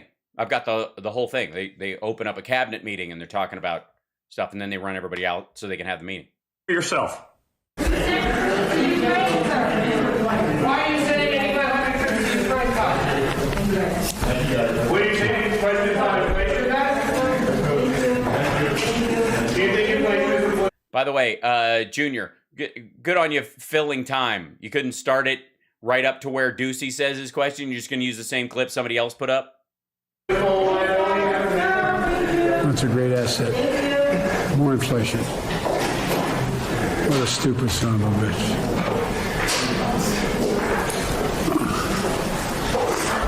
By the way, he called and apologized to him for saying it because he didn't think the mic was hot and he didn't mean to insult him in public. Good editing there, Don. Look how sad. The sorrow. My dad called people a son of a bitch all the time, and he never got a chance to call the person and apologize. Rosie O'Donnell's still sitting by the phone. Okay, guys, I remember when the press would call him unhinged, and it's an attack on democracy and the free press and yada, yada, yada. Instead... Well, that's because he called them the enemy of the people. He wasn't saying about the press in general. He was specifically talking about a dude who's always asking stupid questions at the end of pressers. And he gives him room to do it, which I think is partly the mistake. Like, stop taking the bait from Peter Doocy. Fox doesn't deserve it. But that guy is dumb. He asked dumb questions. That was a dumb question. And by the way, I'm not the only one who thinks so. Apparently, someone else your dad likes. Let's see if we can find this. I think it's in here. Videos. Oh, there we go. Hold on. Relationship with the president frayed to the point that you are not going to support anything that he comes to you and asks? Why would you say something that stupid? Why would you ask something that dumb? Huh? My job as a United States Senator is a senator from Arizona, which I was just reelected to. You mean that I'm somehow going to behave in a way that I'm going to block everything because of some personal disagreement? That's a dumb question. Well, he is my son. And McCain's right on the money. Look at the womp womp faces that's happening right here. That's fucking amazing. Hold on. There we go. Oh, where are you?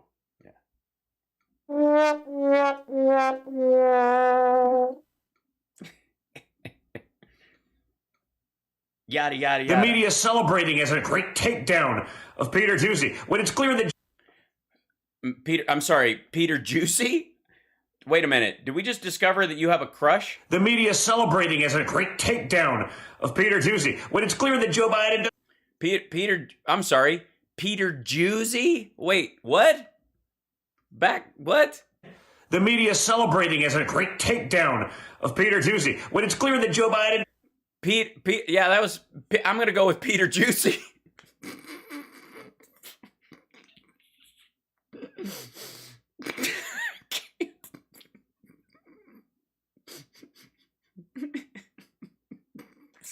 It's not.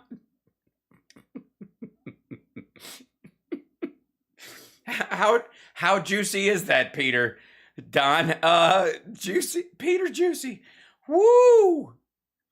And I understand you're a minute 31 into this video. You can't roll back, by the way, which was 40 seconds of another clip. So not even, you can't roll back and start again. Holy shit, I said, nobody's there. You fucking that alone that nobody said, dude, you said Peter Juicy. What'd I say? You said Peter Juicy. I did not. Yeah, you did. Roll it back. Peter Juicy. Oh, God. Well, at least we know that the apple, the Tim apple does not fall far from the tree. You know what I mean? We're honored to have with us today our amazing Vice President, Mike Pence, and his wonderful wife, Carrot. I think they, what a great overlap. Peter Juicy. Oh, God. Doesn't know what the hell's going on 90% of the time, right? He freezes up on a teleprompted speech. He can't get. By the way, he's referencing his remarks on another speech where he had no teleprompter. We addressed this yesterday. Through even the basics, he can't. Peter Juicy, I'm sorry. I'm just fucking. You can't drop something like that. And then talk about how somebody else can't read or talk. You can't throw Peter Juicy out there and keep going like nothing happened. It's not right. Remember where he is half the time, who he's talking about, where he is. He just stares off into the abyss with a blank look. So if someone's a stupid son of a bitch, I'm pretty sure it's not Peter Juicy. But I also remember a time that I had to read my notes about because the memory is so strong.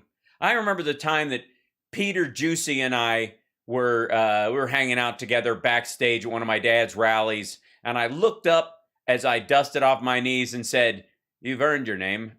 Sorry. When Joe Biden said, and I quote, in 2021, "But I'm not joking when I say this.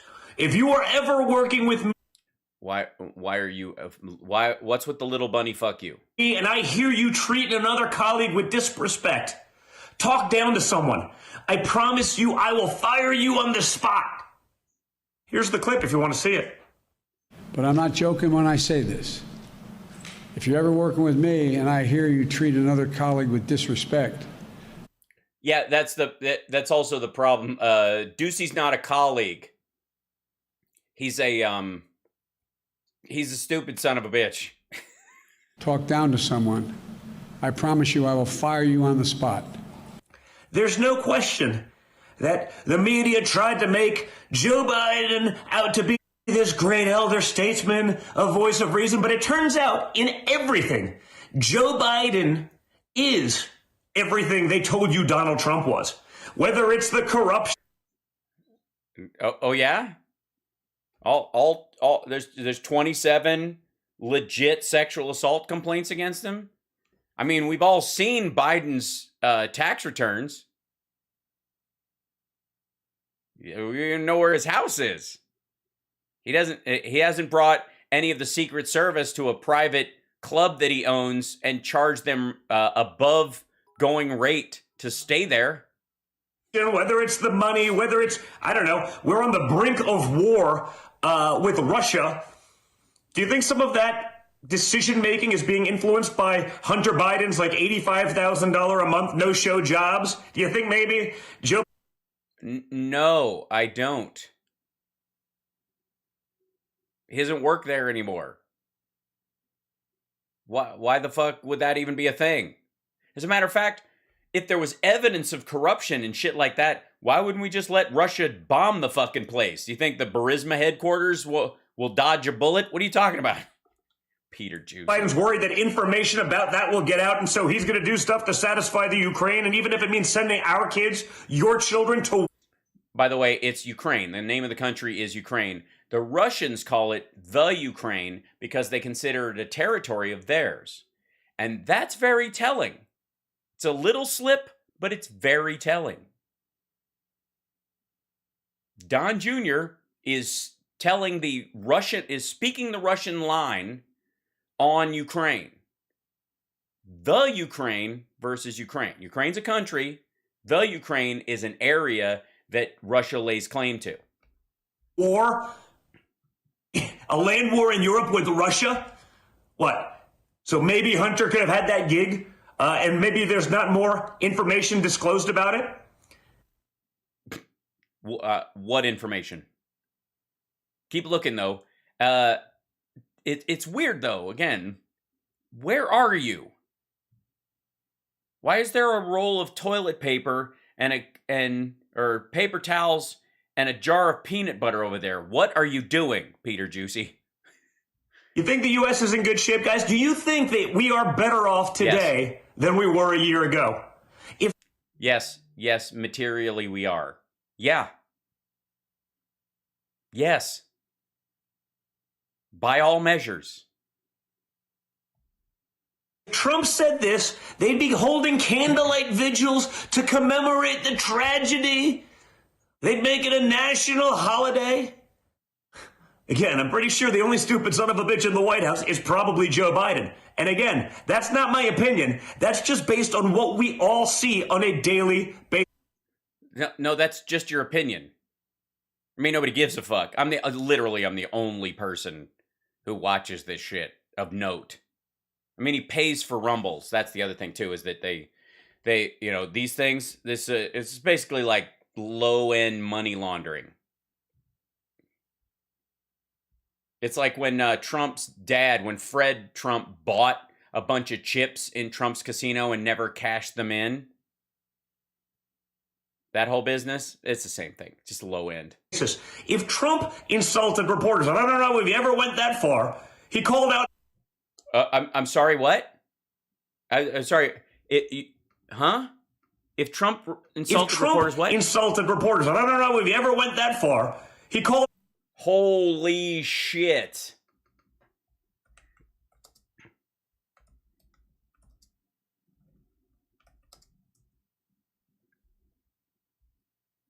Let's see. What's the primary one where hold on. Trump insults disabled reporter. That'd be the thing, right? That's got to be in there.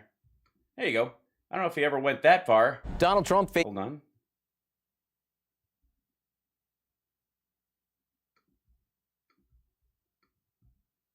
Written by a nice reporter. Now the poor guy, you got to see this guy. Oh, I don't know what I said. I don't remember.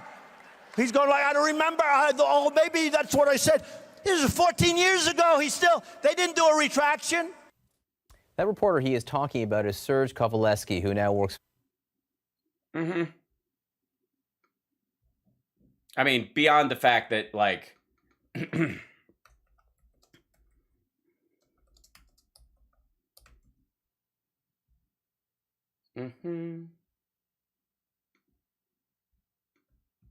Sleepy eyes Chuck Todd. He's a sleeping son of a bitch. CNN, fake as hell, CNN. The worst. That Washington, D.C., got a lot of evil there. A lot of bad people, a lot of fake media. Look at them. A lot of fake media. This is not shtick. Yeah. This is, I don't know if he ever went that far. About some of their nonsense. He didn't go out that far, especially not to a reasonable question. CNN lost its mind. They manufactured news cycles. They manufactured, guys. I'm looking up the go. This is the gabba. Guys, I'm Magoo. I'm reading this off of a thing. What I'm trying to do is lift my head so that I'm looking down with my eyes so that you can't see that I'm reading. Shit. It was in perpetuity. It was the worst thing ever. It was attack on democracy. In perpetuity? Would you just sign a contract? It was in perpetuity. Itself. Here, it's crickets. Here, not a thing to say. Basement Biden, the dummy that hid in his basement and allowed the media to do his work for him, is allowing them to do. And that was a successful strategy because you beat the shit out of your dad in the election. Do it again. Remember, guys, this kind of dangerous rhetoric must be condemned. Well, yeah, he didn't call him the enemy of the people, which would put a target on their back. He just said, this particular dude is a stupid son of a bitch. If at some point you find footage of Biden advocating for the rounding up of all the stupid sons of bitches in the country and putting them in some sort of concentration camp, you get back to me. You get right back to me with that information. That's what they'd be saying about Trump, right? We all know that. So Biden is unhinged. He's old, cranky, left-wing, blue check mark tweeters told us that Biden would treat reporters and everyone with respect. Turns out that's nonsense. Well, no, not everyone. He also doesn't take any guff. He's the Robert Culp of presidents. Turns out it's crap. That's 2 straight pressers where he's cursed out reporters for their questions because he's incapable of answering even the basic ones. Of course. Well, no, he had a 2-hour fucking presser. Longer than any that your dad have had. Of course, again, the press is covering for him. But he's used the word stupid to describe both our, I guess, 2 conservative White House. Dude, what are you talking about? Why are you looking at paper if you're hunting for what you're trying to say? Fucking hell.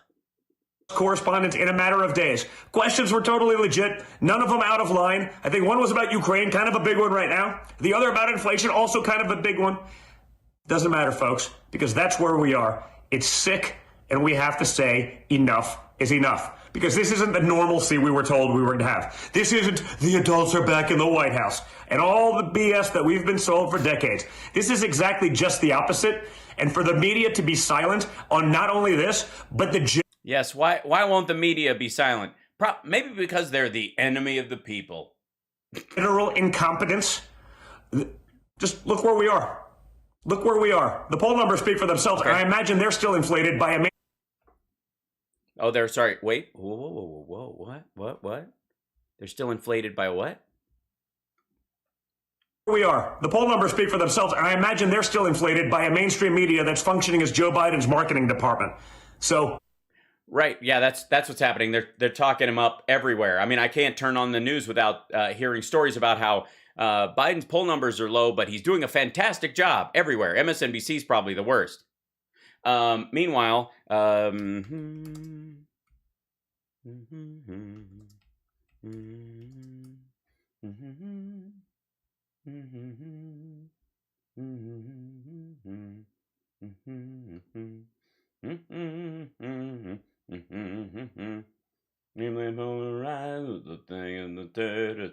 what do we have? January 20th. Where is Joe Biden? He's at 48.9. He's oh look. Who could have sucked worse than Joe Biden? Probably the bottom is gonna hit the bottom. It's the bottom of everything for Joe Biden, but he's literally 10 points ahead of where Trump was at the end of the year, and we're not in Afghanistan. Fuck you, you chump. He's beating your dad twice in 2 years. It must feel bad. All right. Watch where we are. Ask yourself, are you better off now than you were under Trump? The answer is no. No, it is. It's yes. Actually, we're far better off. But let's see. Okay, how much? Yeah, I got some time. We have the greatest existential threat this republic has ever faced. Someone has been comforting themselves with alcohol. I'm guessing. This dude has put on some pounds just since the last time we saw him. Oh, there'll be an ad here too.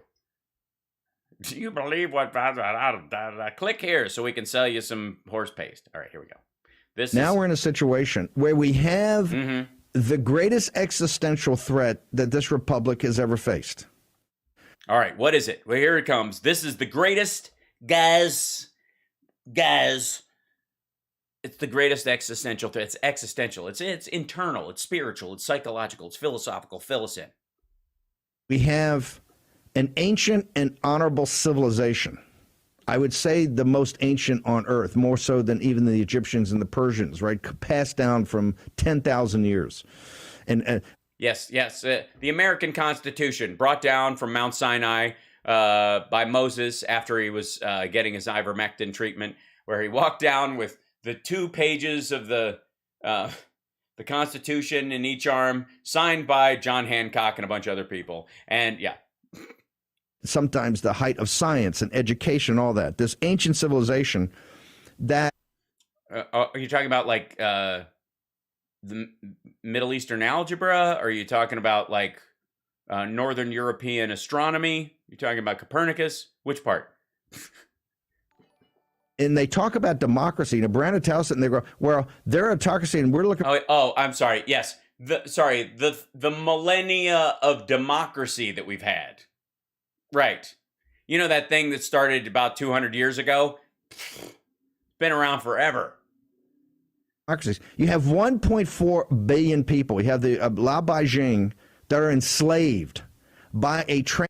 I see. Is he talking about... Oh, he's talking about the Chinese as a culture? I see. National criminal organization that happens to be in business, and it's a profitable business for all these groups, whether it's the Davos group or the Wall Street guys or the City of London or all the woke corporations. No, it isn't. We're in the middle of the biggest reshoring movement in our nation's history. Everybody's getting the fuck out of there except Blackstone and Goldman Sachs. And you can tell they're all kowtowing to them in the most infected. These are guys that won't walk across the street in Washington, D.C. without a mask, but we're sending everybody in billions of dollars over so that we can do the ancient from Athens and time immemorial, the great thing of peace, the Olympic Games, or the whole, the Greeks would put the Spartans and the Athenians. Oh, I'm sorry. Before there was democracy, there were the Olympics. And the guys in Thebes, they all put down their weapons. For 2 weeks, they come together and they wrestle naked, right? Or whatever they did back in those days.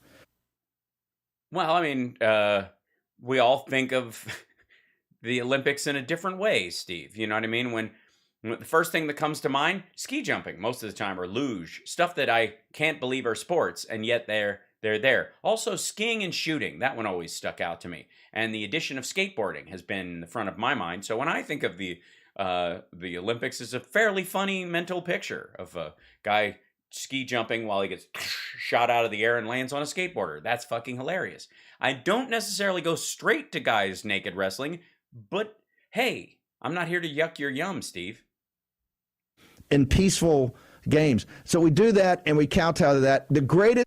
Well, I don't know. You start oiling up guys and they start wrestling. I wouldn't call that peaceful. After a while, somebody's getting a piece. Existential threat we've ever had, and not just that, it's a maniacal genocidal regime against its own.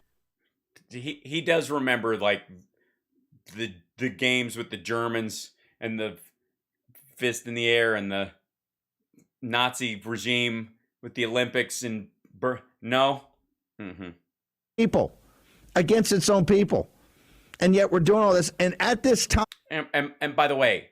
No, because Xi Jinping, the CCP, and their group of like Han superiorists in China don't think the Uyghurs are their people. They don't think the people that are effectively Turks that live in that part of the country are their people. Yes, they're their people because they're inside the country, but they don't view them as their people any more than the Nazis viewed the Jews as their people. Are you fucking stupid? With all these, and these are not small crises. Each one is like to a level 10, right? Everyone's a code red. Okay? No, they aren't. That's the issue. That's why there's still games going on. They're like, internationally, they're like a fucking 6. Because what China's doing to the Uyghurs, I think should take the games away from them. But at the very same time, we also have a similar situation going on in 2 countries in Africa right now. There's all kinds of border conflicts. I don't know if you've noticed the whole Russian-Ukraine thing. All right.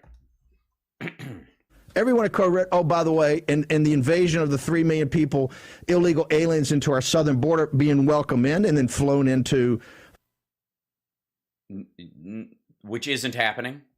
Flown into, Scranton in the middle of the night, Wilkes-Barre Airport in the middle of the night, of course, naturally, right? Because that's not a problem. And, you can't move anywhere in Washington, New York, or if you're unvaccinated, but we just got a pour in invasion of the southern border with the cartels, some of the most deadly. Oh, God. Not only are they MS-13 and they've got knives on them, but they might cough on you as well. Inhumane people on the face of the earth. But hey, that's not a problem. In all of this. Yeah. Have you seen some of the toddlers these women are carrying? They just got like icy gaze. They can like see into your soul. You goddamn right. Say my name. In all of this, we have to make the defense of the eastern border of Ukraine. And remember, let's go back to those conflicts in the 20th century. Let's pick a random one. World War II, right? In fact, I picked World War I. Dr. Zhivago's on the Turner Classic Movies the other night. Remember, in Zhivago, when the army... Jesus Christ. What does Steve Bannon do between indictments? Hey, watches Turner Classic Movies, just like my mom does. Collapses and the peasants start to take over the army. Later, right. Zhivago says, "Yeah, I served for years in the Ukraine, Okay, and right, which at that time was the Ukraine. Now it's Ukraine. You're doing the same shit Don Jr. is, and you're telling on yourself, dumb fuck. You're using the Russian language about Ukraine right now by calling it the Ukraine."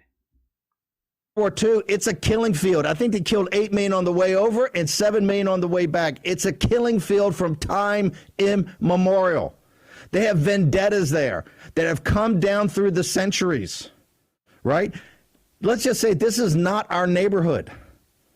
We fought to. Yeah, but yeah. Meanwhile, you're right. Let's just pull out of Israel. You think they're going to fall for that one? No, I don't think so either. Conflicts, we were the deciding factor. We need to pull out of Ukraine so we can put military in Israel to protect against the Palestinians, right? World War, I watched and all the Russians and the Chinese bled out in the second. It was our industrial strength, our hero and courage of our young men and women, boom, that we were kind of the deciding factor in the second. And in both of those Wait, kinda? Fuck you, kinda. Times the Ukraine is like over there. So it's not the Ukraine anymore, dumb fuck. It's Ukraine. It's a country of their own. They have sovereignty. They're a democracy. They have separated from that old shit. And by the way, why the fuck are we using old world orders as if they're sacrosanct or have some sort of intrinsic value? All right, let's just start there. Hey, that used to be part of Russia. Who gives a shit? Let them take it again. What are you talking about? Are you gonna move out so that the Cherokee and the Apache and the Comanche can have the country back, and then the Comanche and the Cherokee and the Apache can give the land back to the Pawnee, and then the Pawnee can give the land back to, I don't know, Vikings and Chinese people who met in Canada and fucked and made the Native American populace? And then they'll all move back, and then we'll all stay, and then we'll all rescind back into Africa, and we'll stay in North Africa, and they'll stay, like, what the fuck? So stupid. Fight between the Red Army and the Nazis. And yet now today, with everything going on, with all these conflicts, first of all what conflicts? There's this, and there's China flying over the upper corner of Taiwanese airspace just so that Xi Jinping can seem macho for them re-upping him as the emperor of China this year. Legitimate regime, and this highlights their illegitimacy. That they have picked, and they sit there with their media partners, and they expect rational people to get all worked up. We had Richard Engel, we can play that later. We had Richard Engel, the NBC chief correspondent, international correspondent for NBC News. He's not some grundoon at MSNBC. He comes on there, but he's the chief foreign correspondent for NBC News. He's in Kiev on Friday saying the bars are open, the people are having restaurants. They think this is all, it's a much bigger deal in the Western media. No, because we've dealt with this many times. They don't know because they're like, well, until it fucking happens, we've been through this. It's the same shit that, dude, think about the Cold War.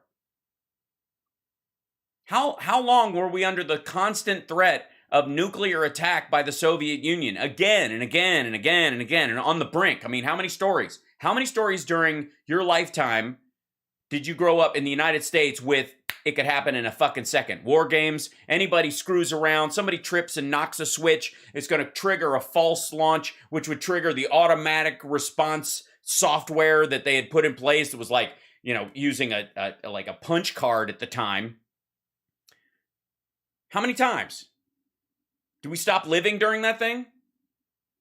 Right, 50 fucking years of that shit. Bars were open the whole goddamn time. We hid under our desks occasionally. Some people built a bunker in their backyard. But you still went to the school dance. You still went to concerts all this time. Who in the world? Right, duck and cover, exactly.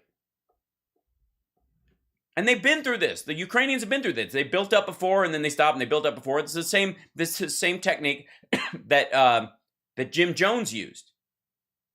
Everybody thinks that the day they drank the Kool-Aid is the day they all died. He had them line up and drink the Kool-Aid multiple times.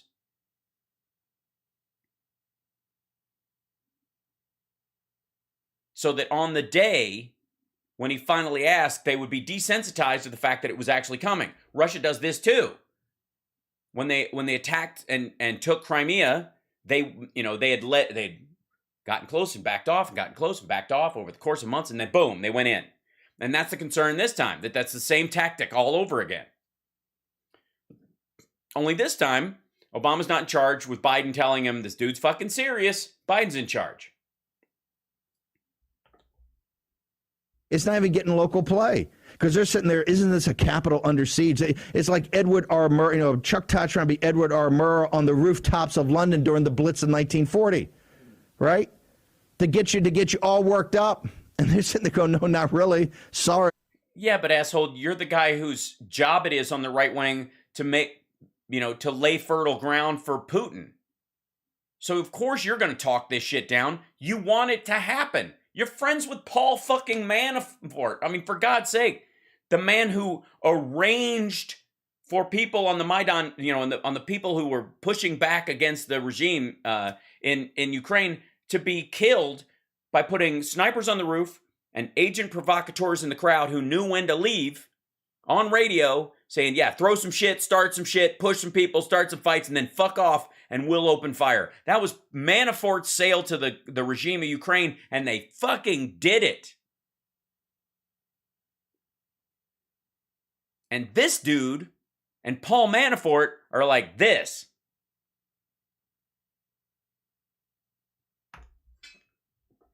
Andrew Mitchell got the big long face. You got the crocodile tears coming out. This is...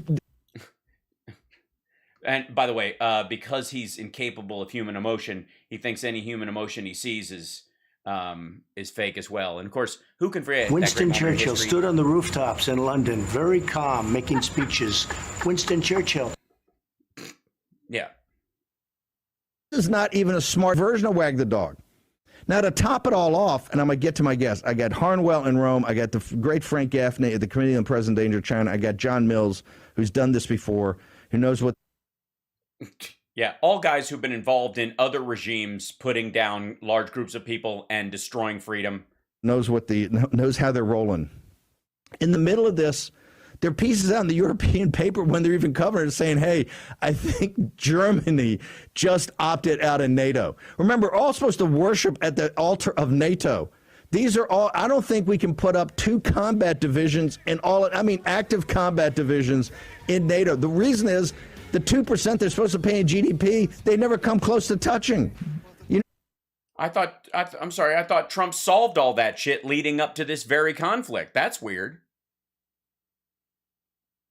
Didn't Trump tell us for years he got everybody to pay? Wasn't that in terms of linear time before this moment? So they've been paying into this since Trump, or was he bullshitting, Joel? Right? No? Oh, by the way, let's see. I want to say, fuck, I looked at this early, like,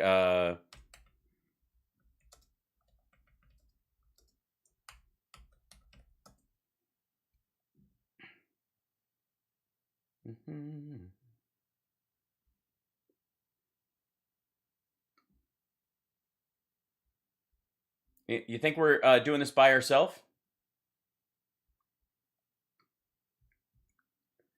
Yeah, it's just us. It's just us standing up NATO. Given the reality that is Ukraine today, an internationally recognized neutral state within its current borders would be a victory for all. After Crimeans vote on Sunday to secede, before Putin annexes Crimea, President Obama, Chancellor Merkel, and other European leaders should take a page from the proposed Belgian solution. Right. Is that what he's shooting for? Why? They don't see Russia as that big a deal, as a big a threat. They don't think they're going to come rolling across the North German plain like we thought after the end of World War II. Oh, well then why has Russia put troops in Belarus? Why is that? There you go. Russia troops Belarus. I mean, hey, it's not like Belarus, let's see. Oh.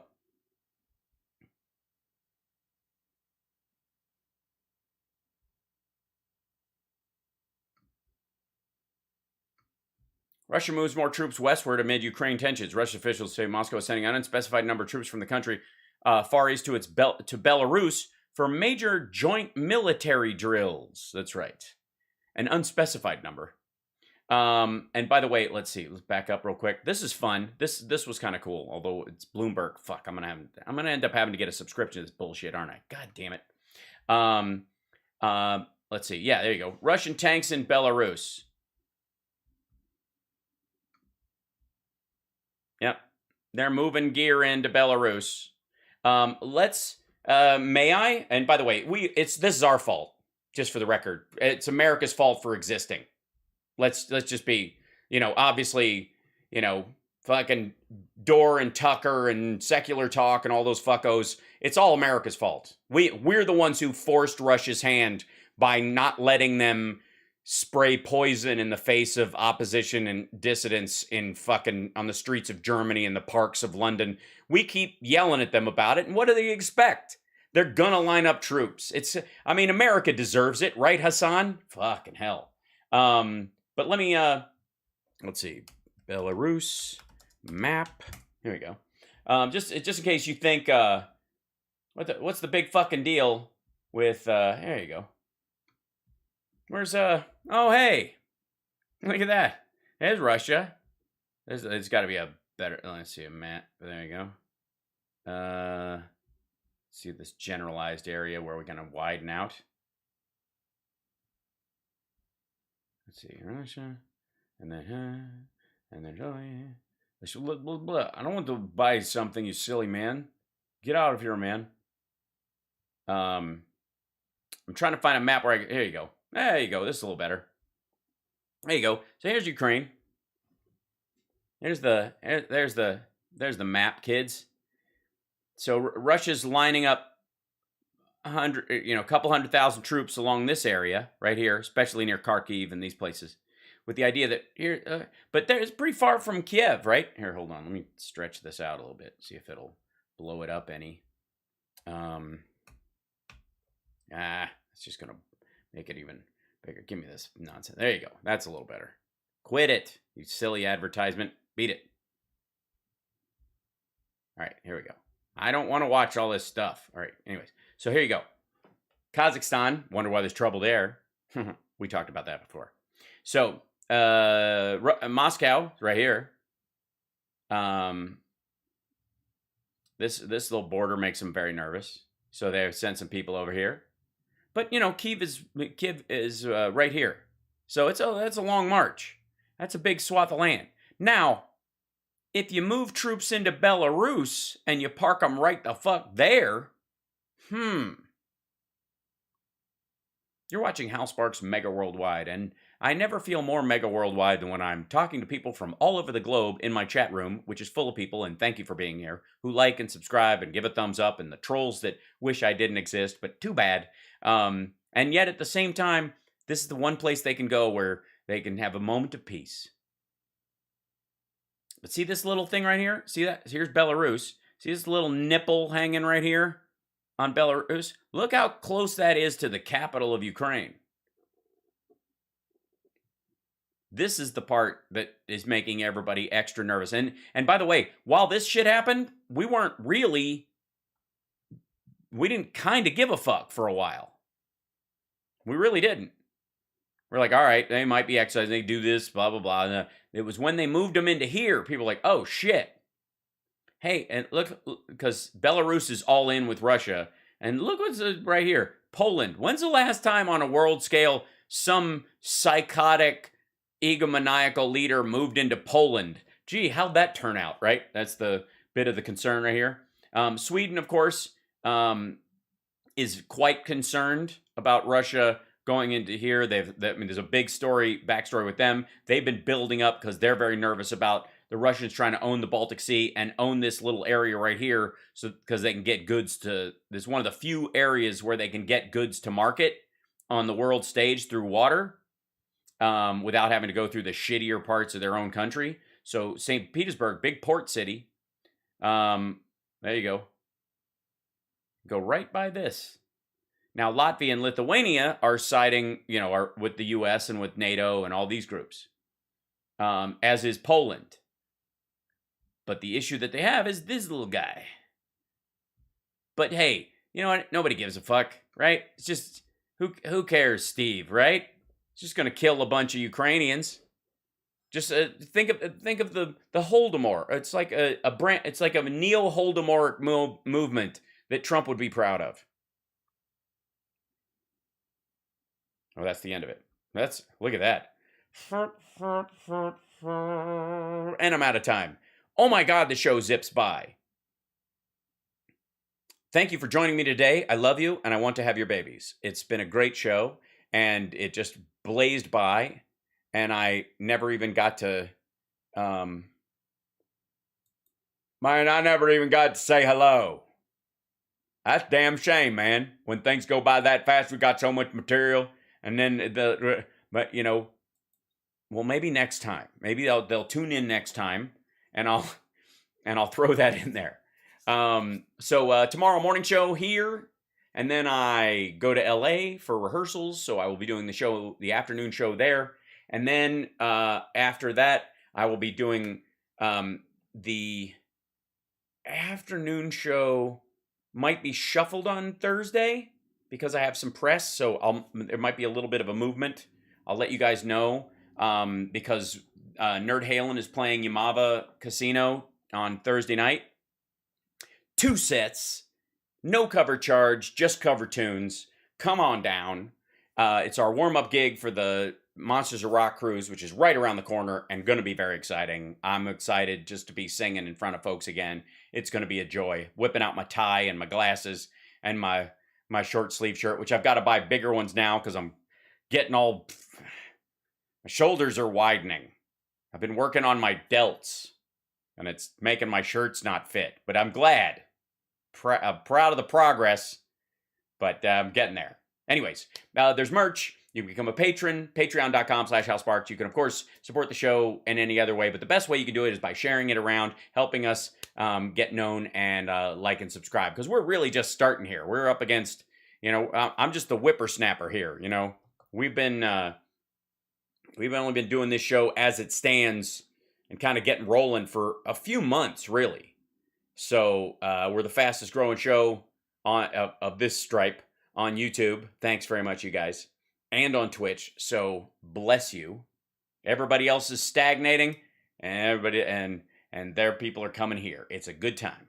So thank you guys so much. I will see you tomorrow. Tomorrow we'll discuss, I have no doubt, some of the more sort of esoteric stuff. I do need to, I kind of do need to start, to dip back into the taking the piss out of, since we dealt with Jimmy Dore today, secular talk, that dipshit.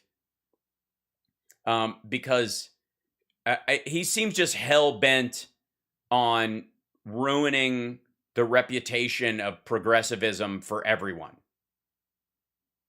You know how we say sometimes there's, you might have a good message, but be a bad shepherd for it?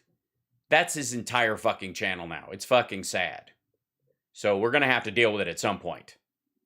Because none of the good stuff that he allegedly believes in, which God knows if he actually does or not, is going to get implemented if people like him are actually in charge of expressing it to the world, because everybody's going to go, fuck that. Who is this asshole? And that's terrible.